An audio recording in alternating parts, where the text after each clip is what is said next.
أعوذ بالله من الشيطان الرجيم بسم الله الرحمن الرحيم السلام عليكم ورحمة الله وبركاته الحمد لله وكفى والصلاة والسلام على رسولنا المصطفى وعلى آله وصحبه ومن اهتدى اللهم اجعل جمعنا هذا جمعا مرحوما وتفرقنا من بعده تفرقا معصوما ولا حول ولا قوة إلا بالله العلي العظيم قال الله تعالى في كتابه العزيز أعوذ بالله من الشيطان الرجيم وما كان الله ليعذبهم وأنت فيهم وما كان الله معذبهم وهم يستغفرون صدق الله العظيم. Dan Allah sama sekali tidak akan menyiksa mereka selama mana kamu wahai Muhammad bersama dengan mereka. Dan Allah tidak menyiksa mereka, yakni tidak menurunkan bala kepada mereka selama mana mereka beristighfar, yakni memohon ampun. Terima kasih diucapkan pada Al-Fadhil pengurusi program kita malam ini, khususnya barisan kepimpinan surau, khususnya muslimin muslimat, ibu-ibu, ayah-ayah, adik-adik, dan tak dilupakan kepada yang menonton secara live ataupun yang rakam pada malam ini. Mudah-mudahan kita semua diberkati dan dirahmati Allah Subhanahu wa taala insya-Allah. Alhamdulillah, kita rafakkan kesyukuran pada Allah Subhanahu wa taala. Malam ni malam yang kalau ikut malam ni malam yang ke-13 lah. Daripada bulan Rabiul Awal ataupun nama yang lain Rabiul Anwar, bulan Rabi' yang bercahaya 1442 Hijrah. Allah masih lagi menjangkan usia, berikan kita kelapangan, kesihatan, sama-sama boleh berada dalam majlis yang walaupun seperti mana pengurusi sebut tadi last minute kan, dan ni last minute asalnya cadang tempat lain lah, kali tukar tempat lain, tak apalah. Ala kulihan, mudah-mudahan pertemuan kita malam ni ada faedah dan manfaat insya-Allah. Ayah-ayah, ibu-ibu dirahmati Allah Subhanahu wa taala sekalian. 20 minit dah bincang nak cakap apa 20 minit ni. Kan, orang mic ni dia sejam lah tu. Kan, tapi tak apalah. Kalau kita tengok dalam dunia hari ni secara umumnya dalam dunia hari ni, secara khusus kita tengok di Malaysia dan lebih khusus lagi kita tengok di negeri kita sendiri, Pulau Pinang. Kalau kita tengok secara general macam tu, secara umum macam tu, Allah Ta'ala sedang balakan kita dengan satu bala yang sangat-sangat besar pada hari ini. Bala yang ditimpakan kepada manusia hari ini sangat-sangat besar. Tapi yang sedihnya, umat Islam hari ini tak perasan kata ni bala. Dia tak rasa pun kata ni bala. Dia rasa tak apa. Orang Islam hari ini bila sebut kata bala, dia nampak gempa bumi, tu bala lah tu. Tanah runtuh, tu bala lah tu. Ataupun ekonomi jatuh, tu bala lah tu. Covid, bala lah tu. Ataupun apa lagi, gila jawatan, boleh masuk kan? Boleh kan? No? Gila jawatan Ustaz, nampak ketakstabilan politik, tak stabil, ekonomi tak stabil, saham tak stabil. Hak ni bala Ustaz. Okey, betul Ustaz, kita terima. Ni semua bala. Ujian, musibah. Baik. Tapi kita tak perasan, rupanya semua bala yang ada pada hak yang disebut banyak-banyak tadi tu, bala-bala yang banyak-banyak tadi, dia datang, dia berpunca daripada bala yang nombor satu ni. Tapi bala ni orang tak perasan, kata dia bala. Bala apa Ustaz? Rupanya bala yang saya maksudkan adalah umat Islam hari ni mula lupa kepada baginda sallallahu alaihi wa ala alihi wasallam. Itulah bala paling besar sekali hari ni. Umat Islam hari ni jauh daripada baginda sallallahu alaihi wasallam. Sedangkan Allah Ta'ala berfirman dalam Al-Quran, walaupun syarahannya banyak, kita nak ambil untuk kita lah, ahlan wa sahlan. Alah, sila-sila. Mereka bagi kerusi malam ni cantik tau. Baju hijau, kerusi hijau. Ya, kamera, belakang pun merah. Orang pandai pun susun. Ano? Baik. Balik pada tajuk no. Jadi boleh cakap pendek lah. Baik. Umat Islam hari ni mula lupa pada Nabi SAW. Dalil dia ambil mana Ustaz? Dalil dia ayat yang saya baca tadi. Allah Ta'ala menyatakan, وَمَا كَانَ اللَّهُ لِيُعَذِّبَهُمْ وَأَنْتَ فِيهِمْ. Dan Allah sama sekali tidak akan turunkan bala selama mana kamu, wahai Muhammad, ada bersama dengan mereka. Kamu ada dengan mereka, bala tak turun. Ayah-ayah, ibu-ibu yang mengaji malam ni, kita ambil sejarah sikit lah, tak mau panjang-panjang, ringkas-ringkas. Nabi SAW hidup atas muka bumi ni 63 tahun. Semua orang tahu belakang, 63. 53 tahun di Mekah, 10 tahun di Madinah. Okey, selesai. Sewaktu baginda berada di kota Mekah 53 tahun tu, umur 40 baru dilantik menjadi Rasul. Daripada 40 sampai 53, 13 tahun berdakwah di Mekah lah. Tapi sebelum baginda dilantik jadi Rasul, baginda juga menetap di Mekah. Poin yang kita nak kongsi malam ni, waktu baginda berada di kota Mekah, apa kemaksiatan yang tak ada di kota Mekah? Bunuh orang ada, bunuh bayi pun ada masa tu, zaman tu. Walaupun dah waktu baginda lahir benda tu dah berkurangan, tapi dia masih ada. Minum arak biasa, judi biasa, riba biasa. Bahkan waktu Nabi SAW berada di kota Mekah, berhala bukan ada satu, 360 keliling Kaabah. 360 sehari satu tokong. Ada yang emas, ada daripada perak, ada daripada tembaga, ada daripada kayu, ada macam-macam tu. 360. Bukan takat di keliling Kaabah, dalam Kaabah pun ada. Tapi bala tak turun. Mekah tetap menjadi kota yang makmur kerana baginda SAW ada di situ. Boleh dapat no? Saya nak ringkas-ringkas poin apa saya? Poin dia banyak. Jadi kita nak ringkas-ringkas lah. Okey, selesai. Nak bagi poin, nak bagi nampak ya. Kata Mekah tetap jadi kota yang makmur. Dikunjungi oleh manusia, aman daripada musibah, aman daripada apa? Serangan musuh dan sebagainya, aman belaka. Allah Ta'ala pelihara. Baginda hijrah ke kota Madinah. Madinah dulu nama dia Yathrib. Baginda duduk di kota Madinah ni 10 tahun. Semua orang tahu belaka sebelum nama Madinah, nama dia Yathrib. Yathrib ni kota wabak, dia kota penyakit. Ruang udara kota Madinah ni, ruang udara Yathrib ni dia kotor. Sebab tu ulama sejarah sebut kalau burung lalu atas ruang udara Yathrib masa tu, kalau burung lalu, burung pun jatuh. Nampak udara dia kotor. Orang Madinah yang duduk di Madinah, orang Yathrib tu lah, Aus, Khazraj, Yahudi yang kita duduk dengar. Pok-pok tu duduk di kota Yathrib, duduk di Madinah, okey je Ustaz. Mereka okey je. Bahasa kita sebut cara mudah lah, mereka mangli. Mangli lah dengan cuaca macam tu, dengan sabuk macam tu, dengan ruang udara macam tu, dengan udara macam tu, mereka mangli lah. Macam kita lah lebih kurang kan. Masa awal-awal duduk dulu, bau babi tu jam. Sini bau babi lah. Kita pun no. Aku bawa menerong lah jawab dah. Saya ada rumah aku bawa menerong. Kan? Masa mula-mula duduk, pagi bau babi, tengah hari bau babi lah jam tu. Tak boleh. Kelar. Bau babi bau je lah. Kira bau tu jam. Pagi bau, petang bau, malam. Tambah-tambah kalau hujan ke apa lagi bau. Hari pertama pergi jam, hari kedua jam. Tapi kalau dah duduk sampai 5 tahun, mangli. Jadi biasa bau babi biasa. Sebab apa? Sebab dah lama dia jadi kebiasaan. Rupanya orang Madinah ni pun biasa macam tu.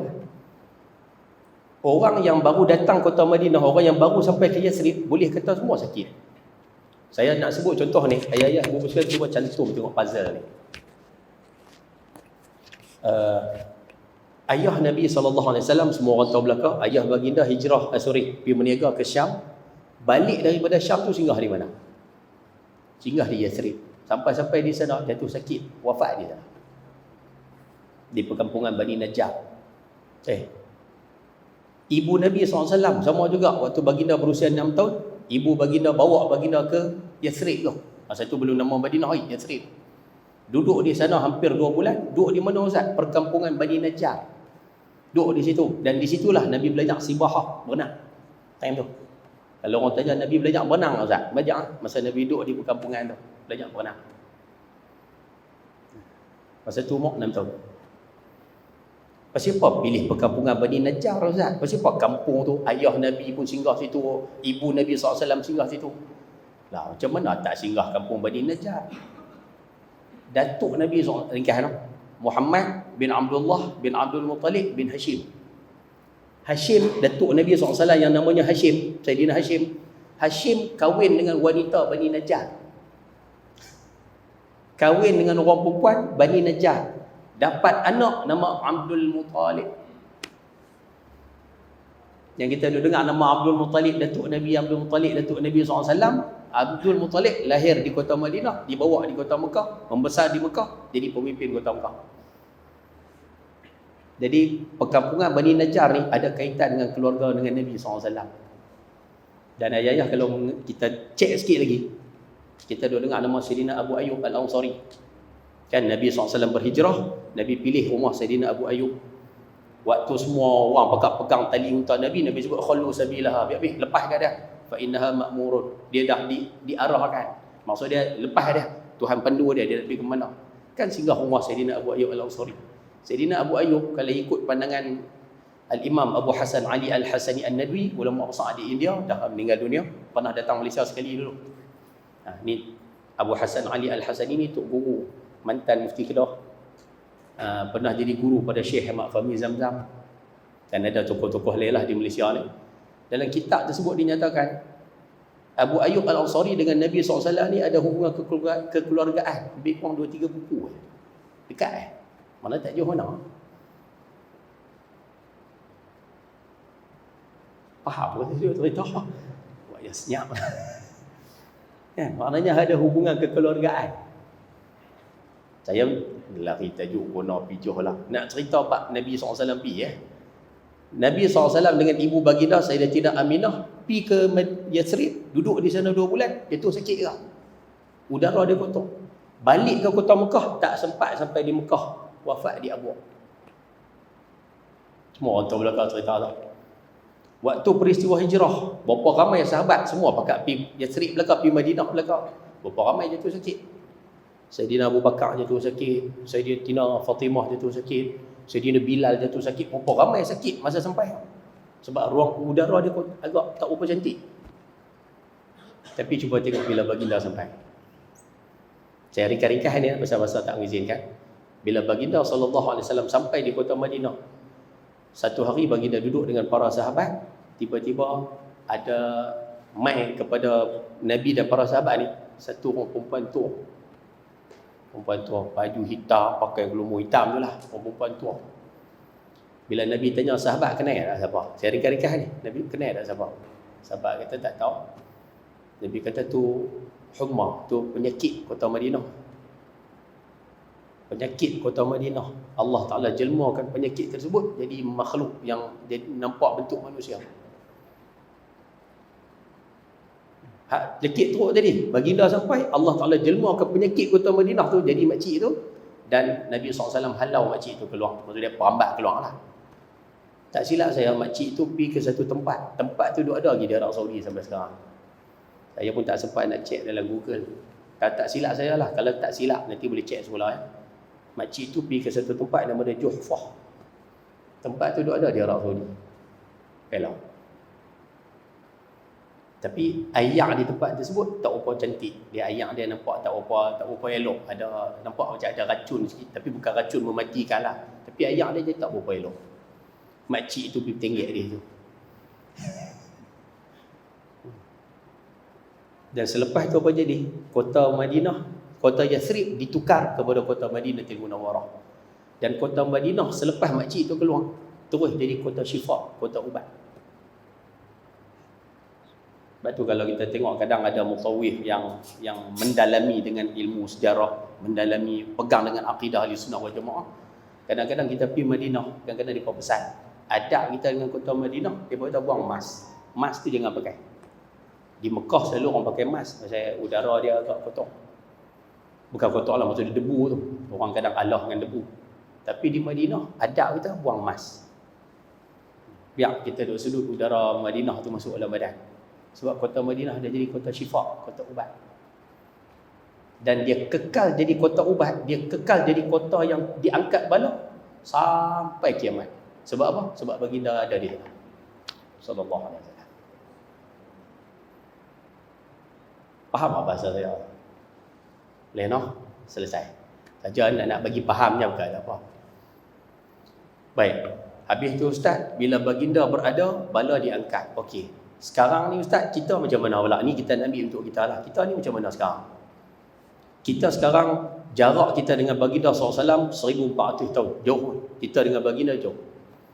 Walaupun dari sudut jaraknya jauh, tetapi kalau kata mana-mana individu, mana-mana orang, mana-mana keluarga, mana-mana masyarakat, mana-mana negeri dan negara menghidupkan Nabi SAW. Dalam erti kata, menghidupkan ajaran Nabi SAW. individu tu, keluarga tu, masyarakat tu, negeri tu, bahkan negara tu, insya-Allah bala diangkat daripada perkara tersebut. Allah Ta'ala angkat bala orang tu kalau orang tu menghidupkan ajaran Nabi SAW. Bala diangkat pada keluarga dan masyarakat tu kalau mereka menghidupkan ajaran baginda SAW. Negeri dan negara pun selamat daripada pelbagai bala jika mereka melaksanakan apa yang diajarkan oleh baginda SAW. Tu ya. Habis itu hari ni yang jadi serabut teruk Ustaz, diri sendiri, keluarga, masyarakat, negeri, negara. Balik pada puan awal tadi, kerana manusia tinggalkan Nabi SAW. Saya buat contoh-contoh simple sudahlah, kita tak payah ambil yang besar-besar. Nah, kita ambil contoh simple sudah. Saya nak minta izin buat contoh setiap peringkat. Kita nak bagi nampak kata dan nak bagi nampak jelaslah isu ni. Oh dia. Gaya tengok. Tak payah kot tak apa Haji masuk TV. Baik, kena pakai kah? Oh ya lah, saya nak habis ni. Ulang balik apa? Ulang balik. Kita try. Baik. Saya nak buat contoh-contoh malam ni, contoh yang simple sahaja. Yang mana contoh yang saya nak bagi ni boleh dikatakan kesemuanya hukumnya sunat. Hukumnya sunat ni. Ajaran Nabi SAW yang dianjurkan untuk kita buat, yang kita diminta buat, dan hukumnya sunat. Saya nak kongsi tajuk-tajuk yang seumpama ni, nak bagi gambaran dari kita, nak bagi pakat nampak lah. Kalau yang sunat macam ni pun faedah dia besar. Kalau yang sunat macam ni pun dia punya kelebihan dia banyak. Apatah lagi benda-benda wajib yang agama kita perintahkan. Hak sunat macam ni pun faedah dia besar. Kita buat contoh simple-simple saja. Kita ambil individu dulu. Kan? Ayah anda dengar tak Nabi SAW ajak kita lepas makan isap jari. Kan? Rasulullah SAW ya'kulu bi thalathi asabi'ah. Nabi makan guna 3 jari. Yang ni. Kan? Ibu jari, jari telunjuk, jari tengah. Tapi bukan semua makanan Nabi makan 3 jari lah. Tak gitu kata, oh Nabi makan sunnah 3 jari lah. Bukan semua makanan. Ada ketika Nabi makan macam ni pun dah. Kalau Nabi makan daging kambing, kadang Nabi pegang macam tu. Tengok jenis makan lah. Tengok jenis hidangan. Jadi kita asasnya makan guna 3 jari. Kita masyarakat Melayu kita makan boleh guna 3 jari. Banyak makanan kita sesuai 3 jari. Makan roti, makan cok kodok, macam cok merah, macam apa? Cok pisang, pek ngoh. Tu semua boleh 3 jari belakang. Mi goreng, bihun pun boleh, kuih tiaw boleh 3 jari. Tapi kalau makan nasi, jangan pakai 3 jari. Nasi kalau duk tibai 3 jari, orang lain dah siap lepas pinggan dah, kita sepinggan tak habis kan. Cermat kan. Sunnah. Nama. Itu 5 jari kan. Kan? Laksa nak kira apa jari? Laksa kalau tibai dengan jari memang tak soleh. Laksa pakai macam-macam. Kan? Nak ikut kesesuaian lah. Nak sebut kesesuaian.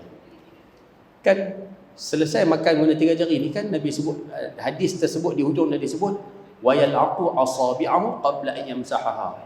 Dan Nabi menghisap jari sebelum membasuh dia. Sebelum basuh hisap dulu. Yang kita duk panggil hisap jari ke lah. Yang orang Melayu kita banyak duk pelicir. Apa lapak banyak lagi nasi duk makan jari buat apa? Dia duk buat pemain benda tu. Padahal kalau kita tengok walaupun nampak simple je sunnah ni, rupanya kelebihan sunnah ni sangat banyak. Bunyi mana? Bunyi mana? Oh, okey. Baik, semua balik. Nampak simple lah ni, hisap jari ni. Kelebihan hisap jari ni sangat banyak.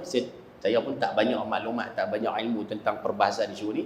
Yang saya tahu satu antara kelebihan yang ada yang Allah Ta'ala bagilah ni, bila kita ikut sunnah seumpama ni, rupanya dalam mulut manusia kan ada enzim amylase. Enzim yang menghancurkan makanan tu. Bila kita makan, enzim tu dirembeskan, kemudian dia mudah pancuk makanan. Rupanya di jari manusia ni ada enzim yang sifat dia sama macam dalam mulut. Bahkan lebih kuat daripada yang ada dalam mulut. Mana-mana manusia bila dia makan, habis makan dia hisap jari. Apa yang berlaku? Makanan dalam perut dia ni akan cepat tercerna, dia cepat hancur. Jadi bila cepat hancur, cepat buang. Cepat hancur, cepat buang. Dan makanan yang ada dalam badan kita ni, ayah boleh tanya lah orang yang terlibat dalam bidang perubatan, cuba tanya. Saya pernah tanya, tapi dia bagi pandangan macam tu lah. Dia kata, saya pernah tanya orang yang, bukan tanya orang lain pun, tanya bini je pun. Rupanya bila kita tanya, makanan paling lama elok duduk dalam perut manusia ni berapa lama? Berapa lama makanan ni patut ada dalam perut? Sebelum time tu kena buang. Paling lama sekali berapa? Dia jawab, dia kata paling lama sekali patut ada 18 jam. Makanan bukan boleh lama-lama duduk dalam perut. Jangan lama-lama duduk dalam perut. Bila kita makan, paling lama 18 jam. Sebab badan kita dah hisap dah karbohidrat lah, protein lah, apa semua, zat galian apa semua hisap. Lah kali dia tinggal hampas. Hampas tu kita panggil najis. Dia duduk dalam usus. Jadi bila najis tu duduk dalam usus, dia kena buang. Sebab itu orang yang buang tiap hari, badan dia sihat. Buang hari-hari sihat. Siapa je ni? Saya Alhamdulillah Zat, 5 hari lah tak buang langsung. 5 hari lah tak buang Zat. Kacau. Rupanya buang tu bagus tau. Lepas tu kalau kita perasan, kita disunahkan makan gigit 40 hari, 40 kali sampai hancur. 40 hari pula. Gigit 40 kali sampai hancur. Untuk apa? Memudahkan pencernaan, senang buang. Kita diminta makan buah. Ada buah yang makan sebelum, ada buah yang boleh makan tengah. Tak apalah. Kita diminta untuk makan buah. Sunnah makan buah. Sunat makan buah. Tujuannya apa? Memudahkan proses lawas, buang. Makanan sunnah yang diatur lah ni, kalau orang banyak jual makanan sunnah, semua sifat dia pelawas. Madu ke, cuka ke, buah kurma ke, buah delima ke, semua jenis sifat yang makan dibawa.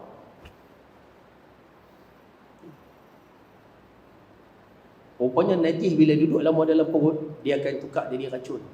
Racun tu yang orang hari ni sebut sebagai toksin. Toksin. Dan hari ni produk-produk kan banyak ada tengok duk jual kan, projek nak bagi produk, nak bagi langsing perut lah apa. Semua makan jenis lawas yang lekar dulu. Kalau perasan lah semua jenis buang lekar dibuang.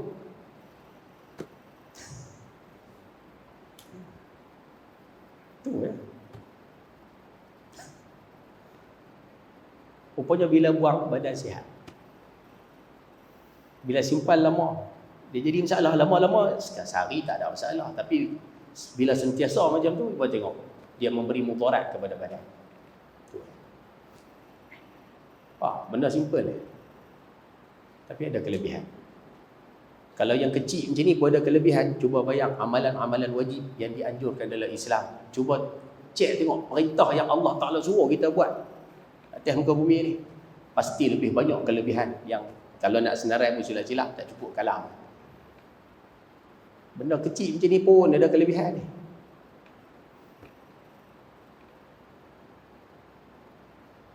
Faham kan saya buat contoh? Saya jangan tengok tu, saya tengok sana malu dah. Baik, nak test sikit contoh simple. Kan nak buat contoh, kata bila ajaran ni ditinggalkan, cuba tengok mudarat kepada manusia tu macam mana. Ni contoh simple lah. Nak test sikit dalam keluarga. Saya baru mengajar tajuk ni saja, simple-simple dah, tak mau beritahu banyak-banyak. Ayah, minta maaf, ni satu contoh bentuk pendidikan kepada anak-anak. Islam ajak. Tapi bila kita tak amalkan apa yang Islam ajak, apa yang Nabi ajak, buat tengok. Jadi macam-macam masalah. Contoh simple. Hadis ni panjang. Saya ambil poin bahasa Melayu tu lah. Ambil poin terus daripada hadis ni, bagi mudah cepat. Hadis riwayat Sayyidina Jabir, riwayat daripada Imam Muslim. Nabi SAW pesan kepada kita, apabila hari mulai malam ataupun hari malam lah, apabila hari malam ataupun mulai malam ni kita panggil senja. Bila hari mari dekat-dekat senja, Nabi sebut fakuffu sibyanakum, laranglah anak-anak kamu keluar rumah. Bila hari senja dekat-dekat maghrib, sekat anak-anak kamu daripada keluar rumah.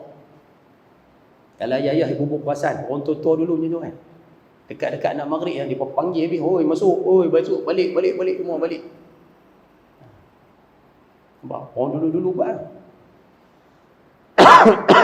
Kalau perasan lah. Lepas tu hidup berkat. Rupanya Nabi suruh maghrib masuk. Sebab apa kena masuk? Fa inna syayatina tantashiru hina idzin, kerana setan banyak duk kelewat waktu maghrib ni. Waktu dekat senja tu. Sama ada syaitanul ins, manusia, orang jahat lah, Ataupun syaitanul jin, tak jenis netang tak nampak ni. Banyak dah kelewat ni. Nabi suruh masuk. Umat Islam hari ni, kalau perhati tengok, maghrib pergi mana? Time maghrib tu keluar nak pergi makan. Cari apa kita macam tu. Tak makan apa time maghrib tu. Main 45 baru duduk bersiap Nabi nak. Cakap tiaw. Lah. Cakap tiaw 45. Orderas sampai sana pukul 7 suku baru dapat meja. Duduk tu. Order apa semua, makan apa semua sampai 7.45. Lepas tu Ustaz baru pederas balik. Pukul 8 baru nak pederas balik. Kan? Kita tanya bila sembahyang maghrib. Dia kata tak apa, 8.30 lagi sembahyang maghrib. 8.30 maghrib. 8 suku isyak lah. Kan? Kalau berarti tengok banyak lah kedai-kedai makan lah ni. Maghrib penuh. Kita pun dia kan. Sebab tu harap yang mengaji jangan buat lah. Kan? Maghrib duduk jalan pergi mana Ustaz? Maidin. Maghrib Maidin. 6.45 gedek mana? Maidin. Tak ada apa ni lah. Yang duk keluar jalan tu buat apa? Nabi suruh duduk di rumah. Maghrib masuk dalam rumah. Sebab tu kalau boleh yang main mengaji malam ni, kalau boleh maghrib tu panggil lah. Peridukkan balik ajaran ni. Panggil. Jangan duduk jalan kedai makan, jangan duduk pergi pasar raya. Tu duduk pasar malam, pulun pasar malam, time maghrib tu. Pergilah awal sikit. Kalau tak mau, pergi lepas isyak. Kan lepas isyak, banyak barang murah dah. Kan? Kalau pergi awal, bakui buah RM5. Tapi kalau pergi lepas isyak, 2 bakui RM5. Kan banyak tu. Jangan tu. Ini kalut waktu maghrib juga nak jalan. Nabi kata, فَإِذَا ذَهَبَ سَاعَةٌ مِنَ الْعِشَاء. Ringkas poin tu. Bunyi dah. Boleh sikit lagi. Nak berhenti dah. Saya nak berhenti. Saya satu round ni. Kita pergi Ustaz Yaakob lah. Anda moderator Ustaz. Bila Nabi sebut bila berlalu isyak, maksudnya lebih kurang pukul 10, 10.30, pukul 11, lebih kurang waktu-waktu tu lah. Nabi sebut fahulluhum, suruh anak-anak lena, suruh anak-anak tidur. Maknanya tidur ni kalau boleh 10, 10.30, pukul 11 tu tidur kan. Sebab tu ayah-ayah yang mengaji malam ni, kalau siapa rajin lah nanti cari ada tok guru mana ada, suruh dia cuba tanya tengok tok guru yang mengajar Syama'il ke apa ke, cuba tanya tengok apa hukum al-kalam fis sama'. Maksudnya dia duduk menyembang lepas isyak. Kan kita ni budaya kita kan, lepas isyak pergi menyembang dia tombiang pun 11, 12. Lepas tu esok subuh tu lepas. Ada perbahasan orang ulama tu, jenis tidur lambat ni. Kalau tidur ada urusan kerja, ada tugas, ada apa, tak ada masalah. Ni duk menyembang kosong. Duk menyembang kena 7 biji dengan Aston Villa. Contoh kan. Kan, duk sembang kena 6-1 dengan Tottenham Hotspur. Kan, lepas tu duk balas balik. Lepas tu menang 3 biji. Duduk bahas tu. Duk dia bahasa kasar kita bagi duk sembang kosong macam tu lah. Ulama bahas tu apa hukum dia. Ada sebab tu kalau boleh kena check tengoklah. Nah. Bila mai lepas waktu isyak kalau boleh tak ada apa lena. Macam mana nak lena Ustaz? Macam mana nak lena? Macam mana nak suruh anak lena? Ringkaslah 3 benda. Yang pertama sekali Nabi sebut dalam hadis aghliq babaka wa zkur ismallah. Nombor 1, kunci pintu baca bismillah. Kunci pintu baca bismillah. Maknanya sebelum nak tidur pukul 10, 10.30 tu ayah-ayah kalau boleh pusing satu rumah, cek tengok pintu kunci sikit. Cek dulu. Kan, masa kunci tu bismillahirrahmanirrahim kunci. Berkat insya-Allah baca bismillah tu, ada barakah dia. Pergi dekat pintu belakang buh pelok bismillahirrahmanirrahim kunci. Boleh noh. Kunci pintu baca bismillah. Ataupun dalam gambaran yang lain, rupanya sebelum tidur pastikan keselamatan pintu tingkap semua berkunci. Cek dulu, nak tidur cek dulu. Masuk dalam rumah, kita masuk last sekali, cek dulu, kunci tak kunci lagi, cek dulu. Ni kadang balik kerja tengok Ustaz, kunci pintu tu tinggal kat pintu kan, tu tak tahan. Kunci pintu tinggal kat pintu, kunci kereta telah lah duduk dalam kereta. Kan, kunci motor tu duduk kat motor. Kunci pintu tinggal kat pintu ya, masuk gedek masuk lena gitu kan. Tak boleh macam tu. Kena cek tau. Dan ayah-ayah boleh cek dah lepas ni. Kalau tak mau cek pun tak apa. Kita ada anak yang dewasa. Malam-malam suruh, cek pintu. Suruh mereka supaya dia orang biasa. Bila dia orang biasa malam nak tidur cek pintu, nanti dia orang kahwin pun senang. Dia orang memudahkan pasangan dia orang.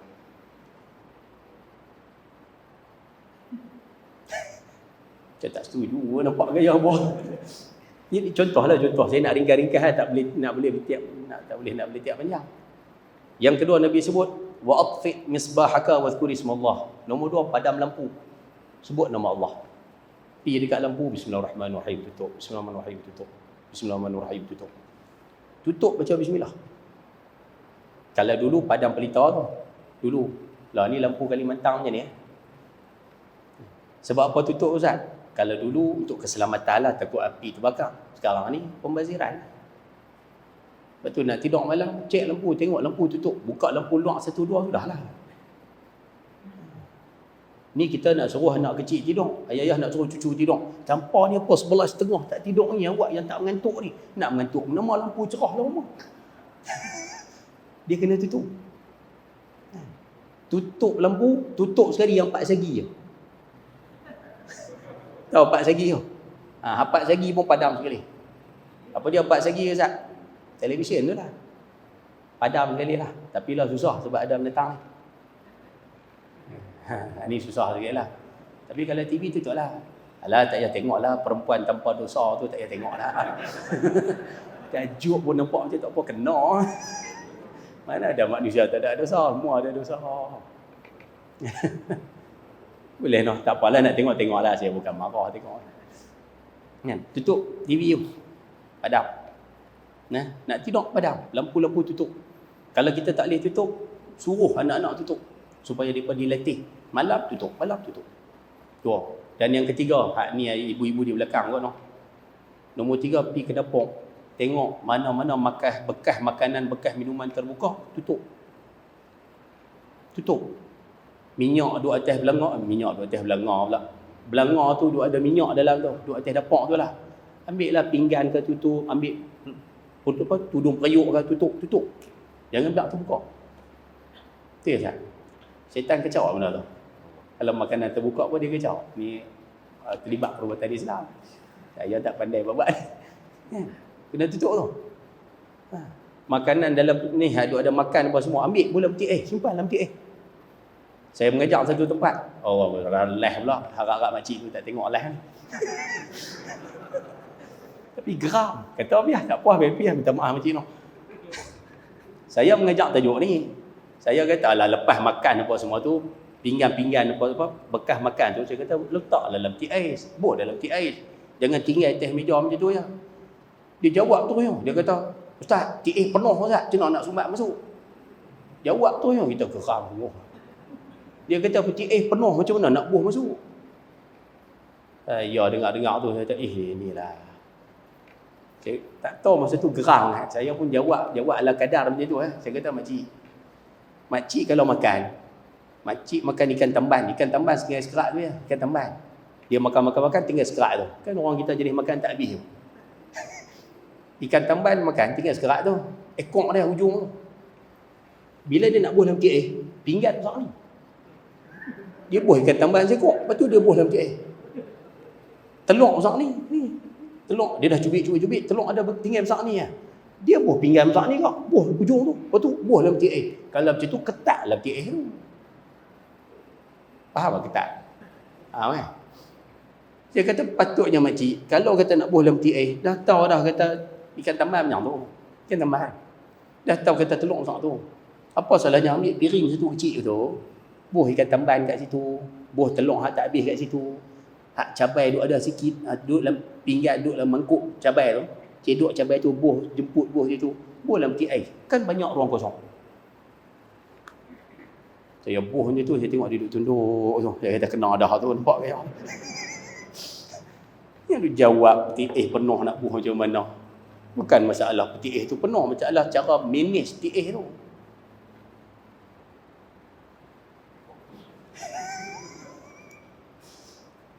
Tak maaf kalau ada yang merasa. Tak, nak sebut ni contoh simple ya. Saya sebut ni bukan contoh besar. Nak sebutkan apa? Bila ajaran Islam cuba tengok orang tinggal, nak tidur tinggal, pinggan-pinggan dalam sikit tinggal. Akhirnya apa jadi? Habis mudarat habis. Syaitan cukup suka tempat kotor, syaitan cukup suka rumah yang kotor, benda-benda kotor ni syaitan cukup suka. Dan dia sangat tidak menyukai yang bersih.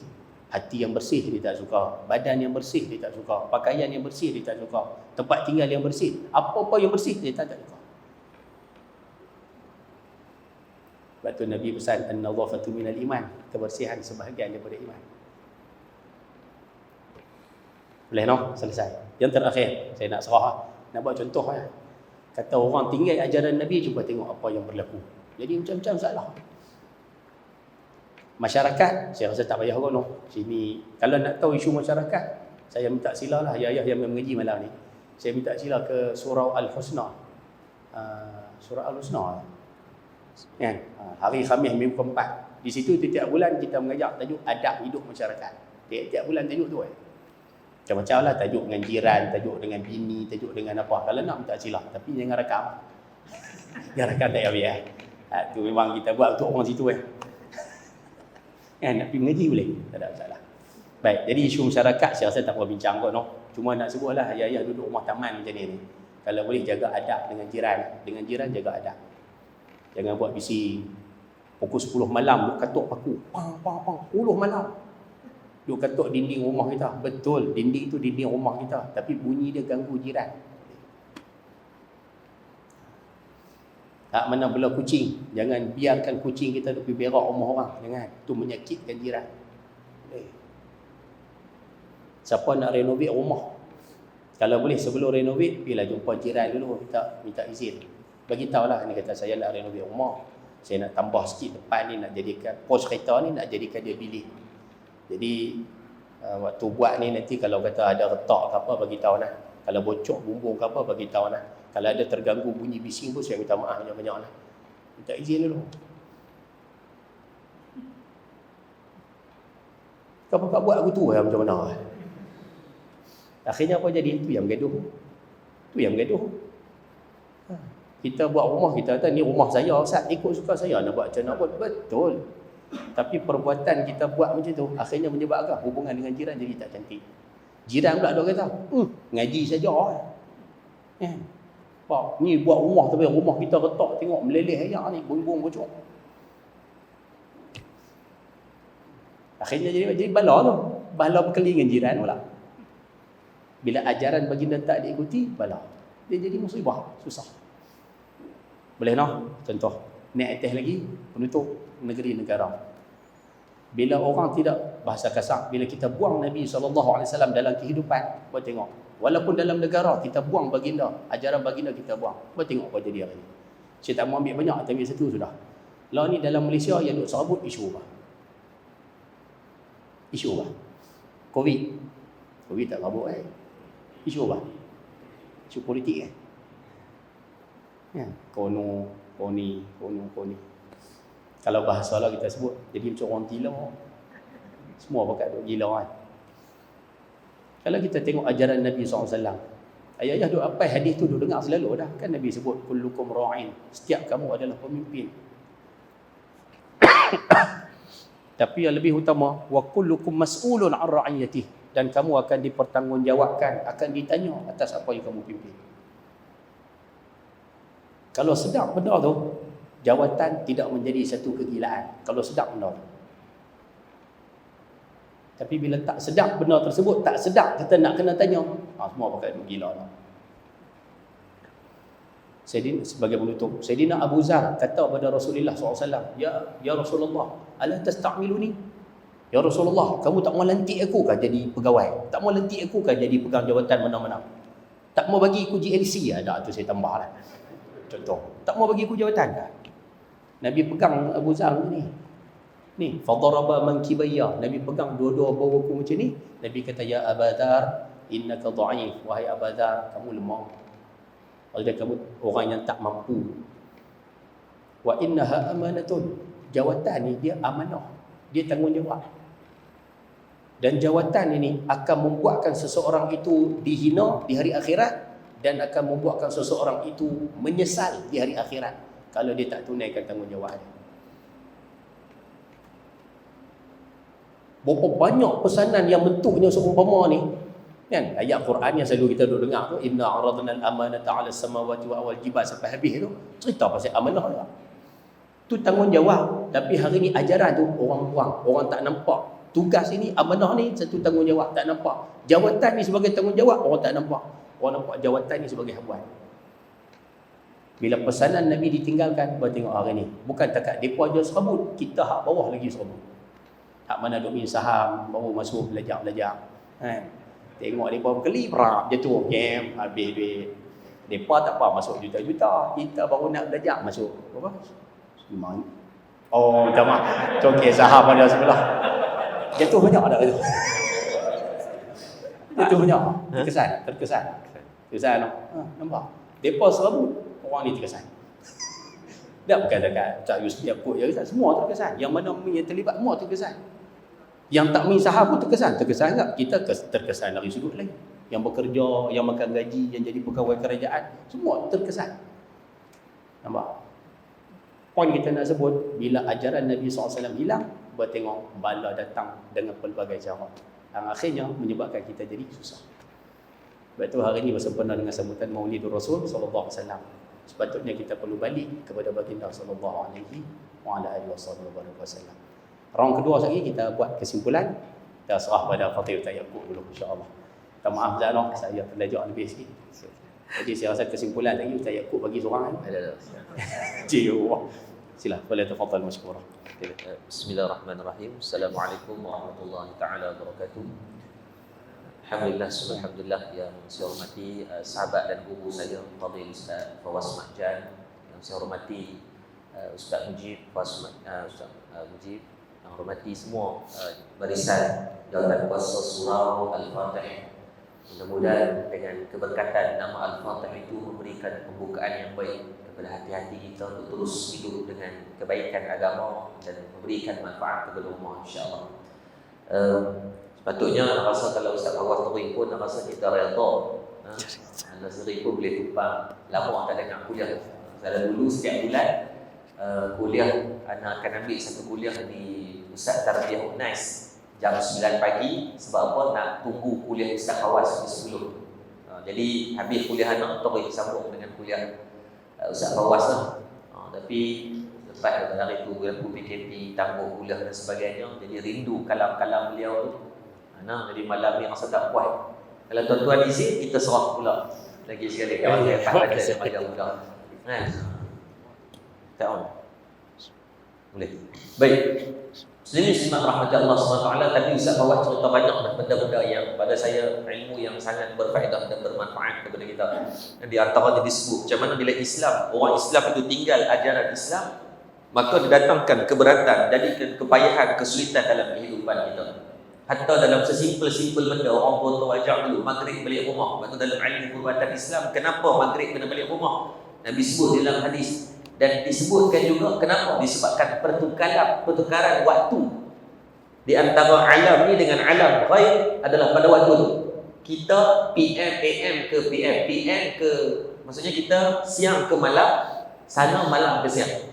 Jadi macam kita kalau pukul 7 pagi sibuk sebab orang semua nak keluar kerja. So alam ghaib pun mereka ada pekerjaan mereka, maka waktu itulah waktu mereka keluar. Sebab tu baginda Nabi SAW melarang daripada waktu maghrib dan sebagainya untuk kita duduk di luar rumah. Saya ingat cik-cik dulu ayah saya besar senang.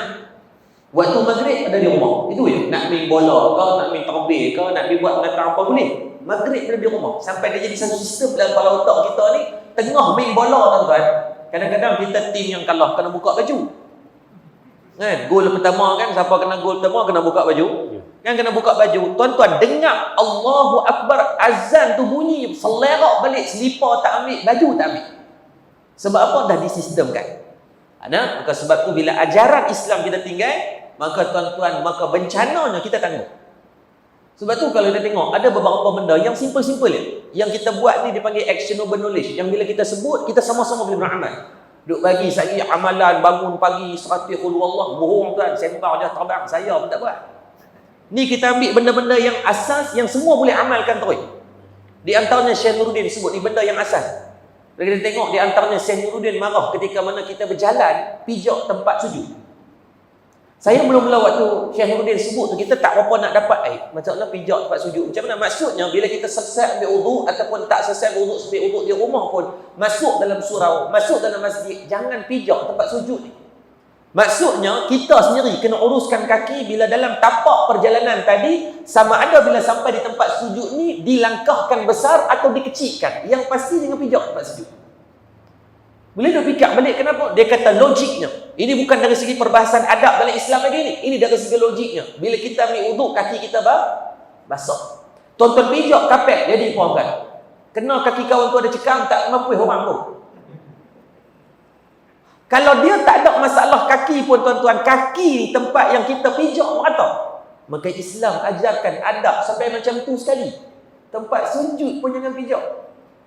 Sebab ada waktu keadaan, mungkin ada keadaan yang surau kita tak penuh. Tapi kalau masjid hari Jumaat penuh lah sampai belakang. Tuan-tuan, sejujurnya pernah tak pengalaman sujud-sujud bau? Oh tuan-tuan, karang bau dia.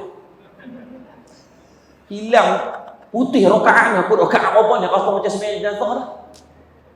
Maka sebab tu jangan zalim. Sekecil-kecil benda nak masuk bilik air, kenapa kena masuk kaki kiri dulu? Kan, tuan-tuan buka Sains dan Perbuatan, Sains dan Islam. Buku tu ditulis dan diterjemah dalam bahasa Melayu.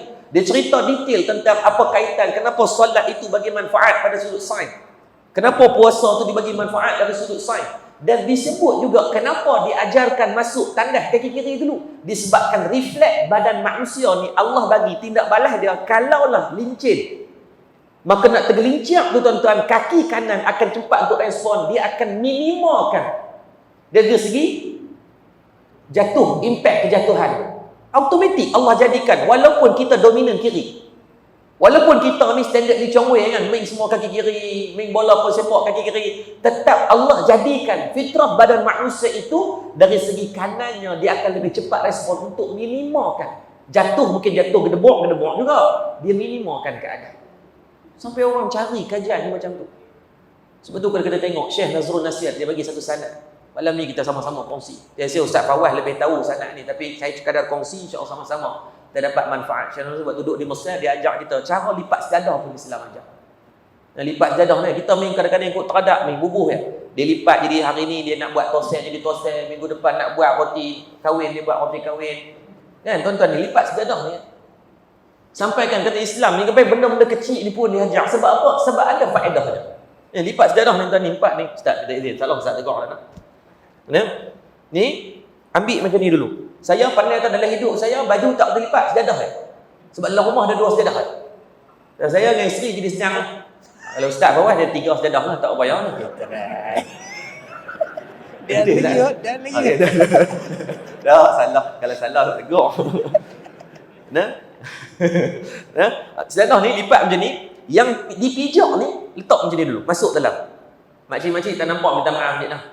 Kira buat-buat faham je lah makcik. Saya lagi minta suami aja. Kalau tak ada suami, cari suami. Ni bawah, yang tempat sujud ni tetap dimuliakan, letak di bahagian atas. Kan? Betul Ustaz, macam mana kalau kami duduk masjid surau, yang sejadahnya dia letak jenis macam kain putih panjang tu kan, nampak macam mana?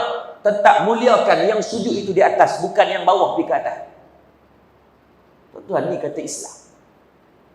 Yang dibawa oleh baginda Nabi SAW ni cukup sempurna daripada sekecil-kecil benda. Hatta kita nak bersama dengan isteri pun Islam macam. Tetapi bila kita tinggalkan satu yang menjadi bala bencana tanggungannya pada kita. Simple, benda simple dalam bab pemakanan. Hari ini kita saja cinta kepada Nabi, sayang kepada Nabi, rindu kepada Nabi SAW. Tetapi di antara benda yang kita menyalahi apa yang ajaran yang Nabi ajar adalah jaga tubuh badan. Kalau kita tengok dalam surah Nabi sebut bahawa Nabi kata wa'an jismihi fima ablahu, akan ditanya kepada seorang manusia itu tentang jasad dan tubuh badannya pada apa yang kita amanahkan untuk kita jaga. Di Malaysia KKM keluarkan kajian, rakyat Malaysia kita tak nafi tuan-tuan, kita mewah gila dengan makanan. Tuan-tuan takkan dapat makanan seperti di Malaysia di luar negara. Saya suka travel terlepas pergi dekat 20-30 negara ni. Malaysia juga makanan sedap. Malaysia tentang satu makanan dia kreatif buat macam-macam. Masak lemak negeri lain pelik-pelik. Kedah ada masak lemak dia. Kan Terengganu dah masak lemak dia. Bubur Asyura tu hak dia boleh kata bid'ah masuk neraka tu. Saya heran beratok masuk neraka sebab bubur Asyura. Tak ada ajar dulu. Kan bubur Asyura tu tuan-tuan makan. Kalau yang Kelantan dia ada daging, dia rempah. Kita makan meliung dah. Sebab bukan lidah kita tuan-tuan. Saya makan hari tu tuan. Lu fikir ya Allah kalau paksa gini putih orang untuk ni. Tak boleh piu. Setiap negeri tu ada pelik-peliknya. Semua orang kita ni kreatif dalam bab makan, tapi jangan sampai melebih-lebih. Kalau tuan-tuan baca dalam sirah, kalau betul sayang kepada Nabi, mulai pada malam ni betulkan rutin makanan masing-masing. Ni biar maintain jauh kat bawah ni. Anak ni kira dah boleh satu tim bola tapi maintain. Saya pun heran apa tip pemakanan dia. Of course yang pertama bini doktor lah. Kan? Tak payah. Maka pakat usaha. Yang dah terlepas, yang ke depan ni apa betul. Ada orang yang ingat dalam fizikal badan ni ada orang yang sebab genetik. Kadang dia tak makan banyak tapi genetik tu membuatkan dia cepat. Tetapi kalau yang kita jenis makan banyak, tolong betulkan. Ni ingat wa an jismihi fima ablahu. Semua kan kena tanya. Ustaz yang duk hebat saya duk cerita tentang sunnah Nabi, tiba-tiba dia tak menjaga tubuh badannya, maka dia dah menyalahi di antara itu wa tukallimuna aydihim. Tangan nanti dakwa, ya Allah ni raja duk makan dia tak berhenti, zalim hak perut. Hak 18 jam tadi yang sepatutnya yang dah dicerna dan dihadam menjadi najis, tak ada nak jadi najis. Usus sampai penat, sampai dia ni makan tak berhenti ke sebelah harus singgah 3-4 asar lagi. Kan balik rumah pula nak jaga hati bini, pi tokok pula. So benda-benda macam ni tentu kata Islam ajar. Kalau tuan-tuan tengok dalam sirah, perang Badar berlaku pada 2 Hijrah. Ketika tu umur baginda Nabi sallallahu alaihi wasallam 55 tahun. Jadi sahabat sebut berhijrah bermula daripada 53 tahun. Tahun 2 Hijrah berlakunya perang Badar, maka umur Nabi ketika tu adalah 55 tahun. Kalau kita ni macam pilihan untuk bersara lagi setahun. Tak apalah, perang Badar dia kata ustaz, perang Badar ni mungkin Nabi 55, okey lagi baik. Ambil perang Tabuk, ambil perang Hunain tengok. Perang Khaybar pada tahun 7 Hijrah. Perang Tabuk di antara perang yang paling besar, Ghazwah yang paling besar Nabi sertai, menentang tentera Rom 100,000 orang. Tuan-tuan kena ingat, Nabi bukan pegang walkie-talkie duduk belakang, bubuk, serang, tekan nuklear. Bukan ni red alert. Ni bukan main game, Nabi duduk di depan tu, frontliner. Ketika itu umur Nabi 62-61 tahun. Dan Nabi bahasa mudah, Nabi fit tuan-tuan. Sebab tu benda asas pertama kalau tuan-tuan dan saya mengaku cinta kepada Nabi SAW, selain daripada selawat dan amalan-amalan yang kecil-kecil ini, tuan-tuan sama-sama mulai pada tahun 1442 Hijrah, semua kita pekat jaga kesihatan. Para sahabat buat benda yang sama. Mereka sangat menjaga kesihatan mereka. Sayyidina Abu Bakar As-Siddiq yang hampir sebaya dengan Nabi, sihat dia. Bersama dengan Nabi sehingga Nabi dah wafat pun dia masih ada dalam medan peperangan. Bayangkan umur 60 lebih. Saya bercakap di atas kapasiti bekas pegawai tentera. Walaupun tak lama saya 4 tahun, tapi saya tengok tuan-tuan maaf sebut kalau di Malaysia berlaku peperangan balik awal tu. Kan pegawai-pegawai kita waktu ujian kecergasan anggota yang umur biasanya umur 35 ke atas tuan-tuan, sadaqallahul azim. Yang tu duk counting hari bila nak pencen 21 tak? UKA mereka kecoh banyak. Mau tak kecoh tuan-tuan, perut duk laraga betul ni. Tak kira siapa ada tuan-tuan malam ni pakat betul. Saya doa dan kita sumpah siapa yang malam ni mai mula-mula mudah-mudahan permudahkan semua di kesihatan. Ni sebab sayang Nabi ni. Ni berkat Rabiul Awal ni, doa kepada Allah, keberkatan Rasulullah moga mengalir dalam kehidupan kita. Allah bukan saja bagi Covid, kedai banyak mungkin tutup dengan sebab tu tak boleh nak order makan sakar sangat. Kan duduk di rumah nak makan pun jadi cemuih sangat, jadi mungkin boleh berjaga. Pelan-pelan lah, kita sama-sama jaga. You kata kita jaga kita tu, kita jaga kita dulu. Kalau contoh di Malaysia berlaku peperangan, tuan-tuan resat kan regimen bahagian perubatan ni, saya rasa di belakang tu duk sambut orang sakit. Bukan sakit kena tembak. Pum, bunyi semboyan bunyi kan. Jantung. Kolesterol tuan-tuan.